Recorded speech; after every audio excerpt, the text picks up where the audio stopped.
ਸਮੂਹ ਦਰਸ਼ਕਾਂ ਦਾ ਅੱਜ ਦੇ ਪ੍ਰੋਗਰਾਮ ਦੇ ਵਿੱਚ ਹਾਰਦਿਕ ਸਵਾਗਤ ਹੈ। ਸੰਸਾਰ ਭਰ ਦੇ ਵਿੱਚ ਬੋਲੀ ਜਾਂਦੀ ਜ਼ੁਬਾਨ ਪੰਜਾਬੀ ਬੋਲੀ ਨੂੰ ਸਮਰਪਿਤ ਅੱਜ ਦੇ ਪ੍ਰੋਗਰਾਮ 'ਚ ਕੈਨੇਡਾ ਦੀ ਧਰਤੀ ਤੇ ਪਹੁੰਚੇ ਉੱਘੇ ਵਿਦਵਾਨ, ਚਿੰਤਕ, ਲਿਖਾਰੀ, ਬਹੁਪੱਖੀ ਸ਼ਖਸੀਅਤ ਦੇ ਮਾਲਕ ਡਾਕਟਰ ਸਤੀਸ਼ ਵਰਮਾ ਜੀ ਪਹਿਲੀ ਦਫਾ ਵੈਨਕੂਵਰ ਆਏ ਨੇ ਤੇ ਇਸ ਫੇਰੀ ਦੌਰਾਨ ਸਾਡੇ ਨਾਲ ਖੁੱਲ੍ਹੀ ਗੱਲਬਾਤ ਦੇ ਵਿੱਚ ਸ਼ਾਮਲ ਨੇ। ਸੋ ਸਭ ਤੋਂ ਪਹਿਲਾਂ ਡਾਕਟਰ ਸਾਹਿਬ ਸਮੂਹ ਦਰਸ਼ਕਾਂ ਵੱਲੋਂ ਜੀ ਆਇਆਂ ਨੂੰ ਜੀ। ਬਹੁਤ ਬਹੁਤ ਸ਼ੁਕਰੀਆ ਗੁਰਵਿੰਦਰ। ਮਹਿਕ ਪੰਜਾਬ ਦੇ ਵਿੱਚ ਮੈਨੂੰ ਆਪਣੀ ਜਿੰਨੀ ਕੁ ਹੈ ਮਹਿਕ ਖਿਡਾਉਣ ਦਾ ਮੌਕਾ ਮਿਲਿਆ, ਤੁਹਾਡਾ ਬਹੁਤ ਬਹੁਤ ਧੰਨਵਾਦ। ਡਾਕਟਰ ਸਾਹਿਬ, ਪੰਜਾਬੀ ਸਾਹਿਤ ਤੇ ਪੰਜਾਬੀ ਬੋਲੀ ਦੀ ਜਦੋਂ ਗੱਲ ਕਰੀਏ ਜੀ ਤਾਂ ਤਕਰੀਬਨ ਕਈ ਦਹਾਕਿਆਂ ਤੋਂ ਤੁਸੀਂ ਬੜੀ ਸਰਗਰਮੀ ਨਾਲ ਆਪਣਾ ਇਸ ਦੇ ਵਿੱਚ ਯੋਗਦਾਨ ਪਾ ਰਹੇ ਹੋ। ਜੀ ਜੀ ਸਭ ਤੋਂ ਪਹਿਲਾਂ ਸੰਸਾਰ ਭਰ ਦੇ ਵਿੱਚ ਪੰਜਾਬੀ ਬੋਲੀ ਤੇ ਗੁਰਮੁਖੀ ਲਿਪੀ ਦੀ ਜਿਹੜੀ ਵਿਲੱਖਣਤਾ ਹੈ, ਅਸੀਂ ਚਾਹਾਂਗੇ ਕਿ ਤੁਸੀਂ ਉਸ ਦੀ ਜਾਣਕਾਰੀ ਆਪਣੀ ਜ਼ੁਬਾਨੀ ਸਾਂਝੀ ਕਰੋ। ਪਿਆਰੇ ਗੁਰਵਿੰਦਰ, ਪਹਿਲੀ ਗੱਲ ਤਾਂ ਸਾਨੂੰ ਸਭ ਨੂੰ ਇਹ ਮਾਣ ਹੋਣਾ ਚਾਹੀਦਾ ਕਿ ਸਾਡੀ ਮਾਂ ਬੋਲੀ ਪੰਜਾਬੀ ਹੈ। ਇਹ ਸਿਰਫ ਮਾਣ ਇਹੀ ਨਹੀਂ ਕਿ ਸਾਡੀ ਮਾਂ ਹੈ, ਇਸ ਲਈ ਕਿ ਜਿੰਨਾ ਕੁ ਮੈਂ ਪੜ੍ਹਿਆ ਜਾਣਿਆ, ਤਕਨੀਕੀ ਤੌਰ 'ਤੇ ਸਾਡੀ ਭਾਸ਼ਾ ਬਹੁਤ ਹੀ ਸਟਰੋਂਗ ਹੈ। ਗੁਰਮੁਖੀ ਲਿਪੀ ਤੇ ਪੰਜਾਬੀ ਭਾਸ਼ਾ ਦੋਨਾਂ ਦੇ ਵਿੱਚ ਬਹੁਤ ਹੀ ਜ਼ਿਆਦਾ ਸਾਇੰਟੀਫਿਕ ਇੰਟੈਗ੍ਰਿਟੀ ਨਜ਼ਰ ਆਉਂਦੀ ਹੈ। ਜੀ, ਮੈਂ ਦੁਨੀਆ ਦੀਆਂ 6500 ਜ਼ਬਾਨਾਂ ਨੇ, ਜਿਹਦੇ 'ਚੋਂ 1600 ਮੇਰੇ ਦੇਸ਼ ਹਿੰਦੁਸਤਾਨ ਦੀਆਂ ਨੇ, 22 ਨੂੰ ਸੰਵਿਧਾਨ ਮੰਨਦਾ, 24 ਨੂੰ ਸਾਹਿਤ ਅਕੈਡਮੀ ਮੰਨਦੀ ਹੈ, ਅਤੇ 14 ਕਰੋੜ ਪੰਜਾਬੀ ਬੋਲਣ ਵਾਲੇ ਬੰਦੇ 150 ਮੁਲਕਾਂ ਵਿੱਚ ਫੈਲੇ, 190 ਸੋਵਰਨ ਕੰਟਰੀਜ਼ ਨੇ। ਬਿਲਕੁਲ। ਜਿਹੜੇ ਬਾਕੀ 40 ਰਹਿ ਗਏ ਉਹ ਵੀ ਆਪਾਂ ਫਤਿਹ ਕਰ ਹੀ ਲੈਣੇ ਆ। ਅਤੇ ਬੋਲਣ ਵਾਲਿਆਂ ਦੀ ਗਿਣਤੀ ਦੇ ਲਿਹਾਜ਼ ਨਾਲ ਸਾਡਾ ਨੰਬਰ 13ਵਾਂ ਹੈ, ਅਤੇ ਪ੍ਰਥਮ ਪਾਤਸ਼ਾਹ ਨੇ ਸਾਨੂੰ 13 ਦਾ ਸੰਦੇਸ਼ ਦਿੱਤਾ ਸੀ, 13ਵਾਂ ਨੰਬਰ ਸਾਡਾ ਹੋਣਾ ਸੀ। ਬਹੁਤ ਖੂਬ। ਜਿੱਥੋਂ ਜਿੱਥੋਂ ਤੱਕ ਹੈ ਜ਼ਬਾਨਾਂ ਦੀ ਗੱਲ, ਮੈਂ ਪੰਜਾਬੀ, ਹਿੰਦੀ, ਅੰਗਰੇਜ਼ੀ, ਉਰਦੂ 4 ਜ਼ਬਾਨਾਂ 'ਚ ਪ੍ਰੋਫੈਸ਼ਨਲੀ ਕੰਮ ਕਰਦਾ, 4 'ਚ ਲਿਖਦਾ, 4 ਦਾ ਮੈਂ ਓਰੇਟਰ ਹਾਂ, ਟਰਾਂਸਲੇਟਰ ਹਾਂ। ਇਸ ਸਾਲ ਮੈਨੂੰ ਸਾਡੀ ਸਾਹਿਤ ਅਕੈਡਮੀ ਦਾ ਅਵਾਰਡ ਵੀ ਮਿਲਿਆ ਟਰਾਂਸਲੇਸ਼ਨ ਲਈ। ਇਸ ਤੋਂ ਬਿਨਾਂ ਮੈਂ ਅਰਬੀ, ਫਾਰਸੀ, ਸੰਸਕ੍ਰਿਤ ਵੀ ਥੋੜ੍ਹੀ ਬਹੁਤੀ ਪੜ੍ਹਨ ਜਾਣਨ ਦੀ ਕੋਸ਼ਿਸ਼ ਕੀਤੀ, ਕਿਉਂਕਿ ਪੰਜਾਬੀ ਦੇ ਪਿਛੋਕੜ ਵਿੱਚ ਪਈਆਂ। ਬਿਲਕੁਲ। ਮੈਂ ਮਹਿਸੂਸ ਕਰਦਾ ਕਿ ਤਕਨੀਕੀ ਤੌਰ 'ਤੇ ਪੰਜਾਬੀ ਬੜੀ ਪਰਪੱਕ ਜ਼ਬਾਨ ਹੈ। ਗੁਰੂ ਅੰਗਦ ਪਾਤਸ਼ਾਹ ਨੇ ਜਦੋਂ ਗੁਰਮੁਖੀ ਲਿਪੀ ਨੂੰ ਇੱਕ ਦਿਸ਼ਾ ਦਿੱਤੀ ਤਾਂ ਉਹਨਾਂ ਨੇ ਇੰਨਾ ਕੁ ਉਹਨੂੰ ਸਾਊਂਡ ਬਣਾ ਦਿੱਤਾ ਕਿ ਜੇ ਮੈਂ ਗੋਰਿਆਂ ਦੇ ਦੇਸ਼ 'ਚ ਬੈਠਾ ਇਕੱਲੀ ਅੰਗਰੇਜ਼ੀ ਨਾਲ ਹੀ ਤੁਲਨਾ ਕਰਕੇ ਦੱਸਣੀ ਹੋਵੇ, ਸਾਡੀ ਜ਼ਬਾਨ ਦੇ ਵਿੱਚ, ਸਾਡੀ ਲਿਪੀ ਦੇ ਵਿੱਚ ਸਾਡਾ ਧਰਮ, ਸਾਡਾ ਸੱਭਿਆਚਾਰ, ਸਾਡਾ ਵਿਰਸਾ, ਸਾਡੀ ਫਿਲਾਸਫੀ, ਸਾਰਾ ਕੁਝ ਪਿਆ। ਅੰਗਰੇਜ਼ੀ ਜਦੋਂ ਅਸੀਂ ਸਿੱਖੀ 6ਵੀਂ ਜਮਾਤ ਤੋਂ ਤਪੜਾਂ 'ਚ ਬਹਿ ਕੇ ਆਪਣੇ ਸਰਕਾਰੀ ਸਕੂਲਾਂ 'ਚ, ਅਤੇ ਪਹਿਲਾਂ ਸਾਨੂੰ ਦੱਸਿਆ ਗਿਆ ਕਿ 2 ਤਰ੍ਹਾਂ ਦੇ ਅਲਫਾਬੈਟ ਹੁੰਦੇ ਆ, ਸਮੌਲ ਅਤੇ ਕੈਪੀਟਲ। ਇਸ ਦਾ ਮਤਲਬ ਅੰਗਰੇਜ਼ਾਂ ਦੇ ਸੱਭਿਆਚਾਰ 'ਚ ਪਹਿਲਾਂ ਹੀ ਵੰਡੀ ਪਈ ਹੈ, ਕੁਛ ਬੰਦੇ ਸਮੌਲ ਹੁੰਦੇ ਆ, ਕੁਛ ਕੈਪੀਟਲ ਹੁੰਦੇ ਆ। ਜਦੋਂ ਕਿ ਸਾਡੇ ਸੱਭਿਆਚਾਰ 'ਚ ਕੀ ਹੈ, ਕੋਈ ਨਾ ਦਿਸੇ ਬਾਹਰ ਆ ਜੀ, ਮਾਨਸ ਕੀ ਜਾ ਸਵੈ ਕੇ ਪਹਿਚਾਨ ਹੋ, ਅਵਲ ਅੱਲਾ ਨੂਰ ਪਾਇਆ ਕੁਦਰਤ ਕੇ ਸਭ ਬੰਦੇ, ਏਕ ਨੂਰ ਤੇ ਸਭ ਜਗ ਉਪਜਿਆ, ਕੌਣ ਭਲੇ ਕੌਣ ਮੰਦੇ, ਫਿਰ ਅੱਖਰ ਕਿਵੇਂ ਵੱਡੇ ਛੋਟੇ ਹੁੰਦੇ ਆ।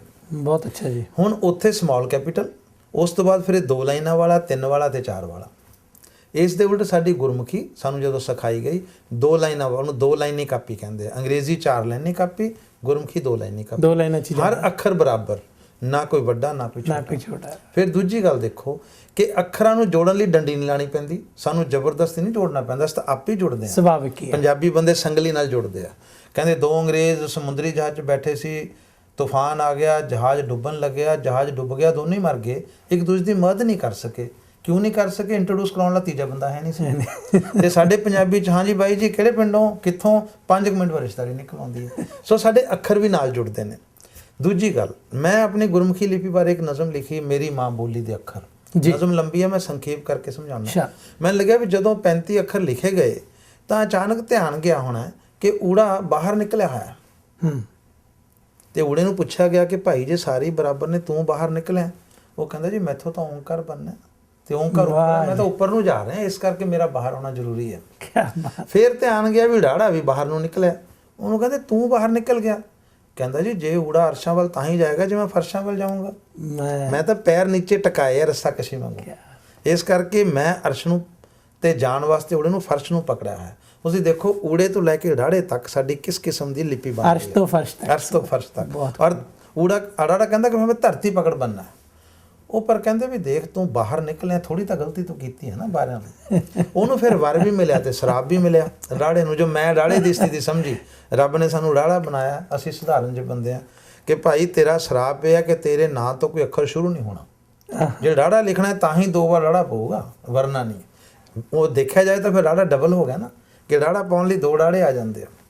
ਪਰ ਵਾਰੇ ਮਿਲਿਆ ਕਿ ਤੂੰ ਬੋਲਣ 'ਚ ਕਰਸ਼ਾ ਰੌਲਾ। ਪਰ ਦੂਜੇ ਪਾਸੇ ਜੇ ਪਿਆਰ ਨੂੰ ਜ਼ਿਆਦਾ ਪਿਆਰਾ ਕਰਨਾ ਤਾਂ ਪਿਆਰੜਾ, ਮਿੱਠੇ ਨੂੰ ਜ਼ਿਆਦਾ ਮਿੱਠਾ ਬਣਾਉਣਾ ਤਾਂ ਮਿੱਠੜਾ, ਪੁੱਤਰ ਮਿੱਠੜੇ ਮੇਵੇ। ਜੇ ਬਿਰਹਾ ਨੂੰ ਭਗਤੀ ਬਣਾਉਣਾ ਤਾਂ ਬਿਰਹੜਾ, ਤੇ ਜੇ ਯਾਰ ਨੂੰ ਜ਼ਿਆਦਾ ਗੂੜੀ ਕਰਨਾ ਤਾਂ ਯਾਰੜੇ ਦਾ। ਦਸਮ ਪਾਤਸ਼ਾਹ ਨੇ ਲਿਖਿਆ ਯਾਰੜੇ ਦਾ ਸਾਨੂੰ 70 ਚੰਗਾ ਭੱਟ ਖੇੜਿਆਂ ਦਾ ਰਹਿਣਾ। ਸੋ ਇਸ ਲਈ ਰਾੜਾ ਜਿਹੜਾ ਉਹ ਰਾੜਾ ਹੋ ਕੇ ਅਖੀਰ 'ਚ ਲੱਗ ਕੇ ਵੀ ਉਹਦੀ ਇੱਕ ਆਪਣੀ ਖਾਸੀਅਤ ਹੈ। ਸੋ ਸਾਡੀ ਜਿਹੜੀ ਲਿਪੀ ਹੈ ਉਹ ਵਿਗਿਆਨਕ ਹੈ। ਦੂਜਾ ਅੰਗਰੇਜ਼ੀ 26 ਅੱਖਰ ਨੇ, ਅਰਬੀ ਦੇ ਵੀ 26 ਅੱਖਰ ਨੇ, ਉਰਦੂ ਦੇ 52 ਅੱਖਰ ਨੇ।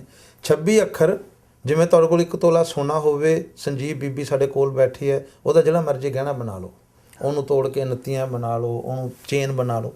26 ਅੱਖਰ ਜਿੱਥੇ ਮਰਜ਼ੀ ਪਾਓ ਤੇ ਸਾਰੇ ਸ਼ਬਦ ਬਣ ਜਾਂਦੇ ਆ। ਇਸ ਲਈ ਅੰਗਰੇਜ਼ੀ ਸਭ ਤੋਂ ਸੌਖੀ ਹੈ। ਮੈਨੂੰ ਬੜੀ ਹੈਰਾਨੀ ਹੈ ਵੀ ਅੰਗਰੇਜ਼ੀ ਰੀਪੇਅਰ ਕਿਉਂ ਆਉਂਦੇ ਸਾਡੀ ਬੰਦਿਆਂ ਦੀ। ਸਭ ਤੋਂ ਸੌਖੀ ਜ਼ੁਬਾਨ 26 ਅੱਖਰ। ਪਰ ਦੂਜੇ ਪਾਸੇ ਦੇਖੋ ਵੀ ਸੌਖੀ ਹੈ ਕਿਉਂਕਿ 26 ਅੱਖਰ ਨੇ, ਲੇਕਿਨ ਉੱਥੇ ਹਰ ਟੋਨ ਤੁੱਕੇ ਨਾਲ ਦੱਸਣੀ ਪੈਂਦੀ ਹੈ। ਜਿਵੇਂ ਹਿਸਾਬ ਲੱਗਦਾ ਬਸ LAUGH ਲਾਫ, ਤੁਸੀਂ ਕਹਿਤਾ ਲਾਫ ਹੈ। Beauty but beauty put, CHOPRA Chopra, CHEMISTRY chemistry. ਕਹਿੰਦਾ ਟੀਚਰ ਨੇ ਕਿਹਾ ਬੱਚੋ ਅੱਜ ਕੀ ਪੜ੍ਹਨਾ? ਕਹਿੰਦੀ ਕੈਮਿਸਟਰੀ। ਕਹਿੰਦੇ ਕਾਕਾ ਕੈਮਿਸਟਰੀ ਨਹੀਂ ਕੈਮਿਸਟਰੀ। ਕਹਿੰਦੇ ਚੰਗਾ ਕੋਪੜਾ ਸਾਹਿਬ। ਹੁਣ ਅੰਗਰੇਜ਼ੀ ਦੇ ਵਿੱਚ ਤੁਸੀਂ ਤੁੱਕੇ ਨਾਲ ਟੋਨ ਦੱਸੋਗੇ, ਫਿਰ ਸਾਰੀਆਂ ਟੋਨਸ ਨਹੀਂ ਹੈਗੀਆਂ। ਕੋਈ ਅੰਗਰੇਜ਼ ਤੱਤਾ ਨਹੀਂ ਬਟੋਮ ਕਿਡਰ ਜੜਾ ਹੈ। ਪਰ ਸਾਡੇ ਪਾਸੇ ਪੰਜਾਬੀਆਂ ਦਾ ਕਹਿੰਦੇ ਕੁਹਾੜੇ ਨਾਲ ਗਲਾ ਪਾਟਿਆ ਹੋਇਆ, ਸਾਡਾ ਹਲਕ ਕੁਹਾੜੇ ਨਾਲ, ਸਾਡਾ ਤੰਦੂਆ ਤੋੜਿਆ ਹੋਇਆ ਪੰਜਾਬੀਆਂ ਦਾ। ਕਿਉਂ? ਕਿਉਂਕਿ ਅਸੀਂ ਅਗਰੇਰੀਅਨ ਸੁਸਾਇਟੀ ਦੇ ਬੰਦੇ ਹਾਂ। ਅਸੀਂ ਉਹ ਕਿਲੋਮੀਟਰ ਤੋਂ ਉਹ ਬਾਪੂ ਓਏ ਹੋਕਰਾ ਮਾਰਨਾ ਹੁੰਦਾ। ਸਾਡੇ ਵੋਕਲ ਕਾਰਡ ਸਟਰੋਂਗ ਨੇ, ਇਸ ਲਈ ਅਸੀਂ ਦੁਨੀਆ ਦੀ ਹਰ ਟੋਨ ਬੋਲ ਸਕਦੇ ਹਾਂ। ਪੰਜਾਬੀ ਨੂੰ ਜਿਹੜੀ ਮਰਜ਼ੀ ਜ਼ਬਾਨ ਸਿਖਾਓ। ਅਨਪੜ੍ਹ ਮੁੰਡੇ ਏਜੰਟਾਂ ਦੇ ਧੱਕੇ ਚੜ੍ਹ ਕੇ ਜਰਮਨ ਜਾਂਦੇ ਜਰਮਨੀ ਸਿੱਖ ਲੈਂਦੇ, ਜਾਪਾਨ ਜਾਂਦੇ ਜਾਪਾਨੀ ਸਿੱਖ ਲੈਂਦੇ। ਇਹ ਪੰਜਾਬੀ ਹੋਣ ਦੀ ਖਾਸੀਅਤ ਹੈ, ਸਾਡੇ ਵੋਕਲ ਕਾਰਡ ਸਟਰੋਂਗ ਨੇ। ਦੂਜੀ ਗੱਲ, ਸਾਡੀ ਭਾਸ਼ਾ ਵਿੱਚ, ਸਾਡੀ ਲਿਪੀ ਵਿੱਚ ਹਰ ਸ਼ਬਦ ਐਗਜ਼ੈਕਟ ਬੋਲਿਆ ਜਾ ਸਕਦਾ ਹੈ, ਐਗਜ਼ੈਕਟ ਲਿਖਿਆ ਜਾ ਸਕਦਾ ਹੈ, ਐਗਜ਼ੈਕਟ ਪੜ੍ਹਿਆ ਜਾ ਸਕਦਾ ਹੈ। ਜੇ ਬੱਟ ਲਿਖਣਾ ਤਾਂ ਫਿਰ ਬੱਟ ਹੀ ਹੋਊਗਾ। ਬਸ ਅਦਕ ਪਾਓ ਤਾਂ ਬਸ ਵੀ ਸਰ ਹੁਣ ਬਸ ਕਰੋ ਜੀ। ਸੋ ਗੱਗੇ ਨੂੰ ਕੰਨਾ ਗਾ ਯਾਨੀ ਕਿ ਟੂ ਸਿੰਘ, ਬਿੰਦੀ ਪਾ ਦੋ ਸਿੰਘਾਂ ਵਾਲੀ ਗਾਂ। ਜੱਜੇ ਨੂੰ ਕੰਨਾ ਜਾ ਟੂ ਗੋ, ਬਿੰਦੀ ਪਾਓ ਔਰ ਜਾਂ। ਇਸੇ ਤਰ੍ਹਾਂ ਗੱਗਾ ਮੰਮਾ ਗਮ, ਅੰਗਰੇਜ਼ੀ ਵਾਲੀ ਗਮ ਜੋੜਦੀ ਹੈ, ਪੈਰ 'ਚ ਬਿੰਦੀ ਪਾਓ ਗਮ ਜਿਹੜਾ ਤੋੜ ਦਿੰਦਾ। ਸੋ ਗੁਲ ਕੰਦ। ਸੋ ਜਿਹੜੇ 5 ਪੈਰ ਬਿੰਦੀ ਵਾਲੇ ਅੱਖਰ ਸ਼ ਖ ਗ ਜ਼ ਫ ਮਾਤਰਾਵਾਂ, ਇੰਨੀ ਵਿਗਿਆਨਕ ਲਿਪੀ ਗੁਰੂ ਅੰਗਦ ਪਾਤਸ਼ਾਹ ਨੇ ਬਣਾਈ ਕਿ ਅਸੀਂ ਹਰ ਟੋਨ ਲਿਖ ਸਕਦੇ ਹਾਂ, ਬੋਲ ਸਕਦੇ ਹਾਂ। ਸਿਰਫ ਇੱਕੋ ਟੋਨ ਸਾਡੇ 'ਚ ਹੈ ਨਹੀਂ, ਉਹ ਹੈ ਭਾ ਜਾਂ ਬਾਈ ਜਾਂ ਭਾਈ। ਅਸੀਂ ਵਿੱਚ ਵਿਚਾਲੇ ਕਿਤੇ ਹੈ ਨਹੀਂ, ਇਸ ਲਈ ਜਾਂ ਤੂੰ ਮੇਰਾ ਬਾਈ ਹੈ ਜਾਂ ਭਾਈ। ਸੋ ਜਿੰਨਾ ਸਾਡੀ ਗੁਰਮੁਖੀ ਲਿਪੀ 'ਚ ਵਿਗਿਆਨਕਤਾ। ਫਿਰ ਮੈਂ ਜੇ ਭਾਸ਼ਾ 'ਤੇ ਆ ਜਾਵਾਂ, ਬਿਲਕੁਲ ਜੀ, ਇੱਕੋ ਇੱਕ ਭਾਸ਼ਾ ਦੁਨੀਆ ਦੀ ਹੈ ਜਿਹਦੇ ਵਿਆਕਰਨ ਵਿੱਚ ਵੀ ਸੱਭਿਆਚਾਰ ਪਿਆ। ਵਿਆਕਰਨ 'ਚ, ਸੈਂਟੈਂਸ ਫਾਰਮੇਸ਼ਨ 'ਚ ਸਾਡੇ ਅਗੇਤਰ ਪਛੇਤਰ ਲੱਗਦੇ ਆ। ਸ ਅਗੇਤਰ ਯਾਨੀ ਪੋਜ਼ਿਟਿਵ, ਕ ਨੈਗੇਟਿਵ। ਪੁੱਤਰ ਸਪੁੱਤਰ, ਪੁੱਤਰ ਕਪੁੱਤਰ। ਪਰ ਪੁੱਤਰੀ ਅੱਗੇ ਇਕੱਲਾ ਸ ਲੱਗਦਾ, ਕ ਨਹੀਂ ਲੱਗਦਾ। ਪੁੱਤਰੀਆਂ ਸਪੁੱਤਰੀਆਂ ਹੋ ਸਕਦੀਆਂ, ਕਪੁੱਤਰੀਆਂ ਹੋ ਹੀ ਨਹੀਂ ਸਕਦੀਆਂ। ਕਪੁੱਤਰੀ ਸ਼ਬਦ ਹੀ ਹੈ ਨਹੀਂ। ਪਤਨੀ ਸੁਪਤਨੀ। ਫਿਰ ਅੰਗਰੇਜ਼ੀ 'ਚ ਸੰਬੋਧਨ ਯੂ, ਪਿਓ ਵੀ ਯੂ, ਮਾਂ ਵੀ ਯੂ, ਧੀ ਵੀ ਯੂ, ਪੁੱਤ ਯੂ ਯੂ ਯੂ। ਅਤੇ ਸਾਡੇ ਤੂੰ, ਤੁਸੀਂ, ਆਪ, ਆਪ ਜੀ। ਤੂੰ ਤੋਂ ਆਪ ਜੀ ਤੱਕ ਸਮਾਂ ਲੱਗਦਾ, ਆਪ ਜੀ ਤੋਂ ਤੂੰ ਤੱਕ ਸਮਾਂ ਲੱਗਦਾ। ਪਰ ਦੂਜੇ ਪਾਸੇ ਰੱਬ ਸਭ ਤੋਂ ਵੱਡਾ ਰੱਬਾ ਤੂੰ ਹੀ ਤੂੰ। ਰੱਬ ਨੂੰ ਤੁਸੀਂ ਕਹੋ ਗੱਲ ਹੀ ਨਹੀਂ ਬਣਦੀ। ਸੋ ਸੰਬੋਧਨਾਂ ਵਿੱਚ ਫਿਰ ਅੰਗਰੇਜ਼ੀ ਸ਼ਬਦ ਹੈ ਡਾਈਡ ਪਾਸਡ ਅਵੇ। ਮਾਈ ਗ੍ਰੈਂਡਫਾਦਰ ਡਾਈਡ, ਮਾਈ ਗ੍ਰੈਂਡਫਾਦਰ ਪਾਸਡ ਅਵੇ। ਪੰਜਾਬੀ 'ਚ ਬਾਬਾ ਜੀ ਪੂਰੇ ਹੋ ਗਏ, ਮਤਲਬ ਅੱਜ ਪੂਰੇ ਹੋਇਆ, ਪਹਿਲਾਂ ਅਧੂਰੇ ਸੀ। ਕਿਉਂ? ਕਿਉਂਕਿ ਮਰਨਾ ਪੂਰੇ ਹੋਣਾ। ਜਿਉਣਾ ਕੂੜ ਤੇ ਮਰਨਾ ਸੱਚ। ਬਾਬਾ ਜੀ ਚੱਲ ਵਸੇ, ਇੱਥੋਂ ਚਲੇ ਗਏ, ਅੱਗੇ ਪਲਾਟ ਮਿਲ ਗਿਆ। ਇੱਥੋਂ ਗਏ ਕਿਤੇ ਹੋਰ ਵਸ ਜਾਣਾ। ਜੋਤੀ ਜੋਤ ਸਮਾ ਗਏ, ਸਵਰਗਵਾਸ ਹੋ ਗਏ। ਇੰਨੀਆਂ ਚੀਜ਼ਾਂ ਜਿਹੜੀਆਂ ਸਾਡੀ ਭਾਸ਼ਾ ਦੀ ਵਿਲੱਖਣਤਾ। ਫਿਰ ਸਾਡਾ ਸੱਭਿਆਚਾਰ ਕਿੱਥੇ ਹੈ? ਟਿਕਟ ਵਿੰਡੋ, ਅਨੁਵਾਦ ਕਰੋ ਟਿਕਟ ਘਰ। ਕਲੌਕ ਰੂਮ, ਗਠੜੀ ਘਰ। ਇਹਦਾ ਅਸੀਂ ਹਰ ਥਾਂ ਅਸੀਂ ਉਹਨੂੰ ਘਰ ਬਣਾ ਕੇ ਤੁਰਦੇ ਹਾਂ। ਫਿਰ ਬੰਦੇ ਨੂੰ ਪੁੱਛੋ ਕੀ ਕਰ ਰਹੇ ਹੋ ਜੀ? ਮੈਂ ਅੱਜ ਕੱਲ੍ਹ ਮਕਾਨ ਬਣਾ ਰਿਹਾ। ਅੱਛਾ ਜੀ, ਮਕਾਨ ਬਣ ਗਿਆ? ਹਾਂਜੀ। ਮਕਾਨ ਕੰਪਲੀਟ ਹੋ ਗਿਆ? ਹਾਂਜੀ। ਹੁਣ ਕੀ ਪ੍ਰੋਗਰਾਮ? ਹੁਣ ਘਰ ਦੀ ਚੱਠ ਹੈ। ਜਦੋਂ ਬਣ ਗਿਆ ਫਿਰ ਉਹ ਘਰ ਆ ਗਿਆ। ਅਤੇ ਬੰਦੇ ਨੂੰ ਕਹਿੰਦੇ ਮੇਰੇ ਘਰ ਦੀ ਚੱਠ 'ਤੇ ਆਇਓ, ਮੇਰਾ ਮਕਾਨ ਬਣ ਗਿਆ। ਜੇ ਬੰਦਾ ਕਹੇ ਮੈਂ ਤੇਰੇ ਮਕਾਨ ਆਊਂਗਾ, ਅਗਲਾ ਉਦੋਂ ਹੀ ਛਿੱਤਰ ਕੱਢ ਲੈਂਦਾ। ਯਾਨੀ ਮਕਾਨ ਬਣ ਗਿਆ, ਫਿਰ ਉਹ ਘਰ ਹੈ, ਫਿਰ ਮਕਾਨ ਜਾਣਾ, ਅਫਸੋਸ ਲਈ ਜਾਣਾ। ਫਿਰ ਘਰ ਬਣਾ ਕੇ ਬਾਹਰ ਲਿਖਣਾ ਮੇਰਾ ਘਰ ਤੇਰਾ ਸ ਹੈ, ਇਹ ਘਰ ਮੇਰਾ ਸਥਾਨ ਤੇਰਾ। ਇਹ ਘਰ ਹੈ ਪਰ ਇੱਥੇ ਘਰ ਪਾ ਕੇ ਨਹੀਂ ਬਹਿਣਾ, ਅਸੀਂ ਜਾਣਾ ਕਿਤੇ ਹੋਰ ਹੈ। ਸੋ ਇਹ ਸਾਡੀ ਜ਼ਬਾਨ ਦੀ, ਸਾਡੀ ਲਿਪੀ ਦੀ ਇੰਨੀ ਖੂਬਸੂਰਤੀ ਹੈ। ਇਹੋ ਜਿਹੀ ਵਿਗਿਆਨਕ ਲਿਪੀ ਅਤੇ ਭਾਸ਼ਾ ਦੁਨੀਆ ਦੀ ਕਿਹੜੀ ਹੋ ਸਕਦੀ? ਮੈਨੂੰ ਦੱਸ ਦਿਓ।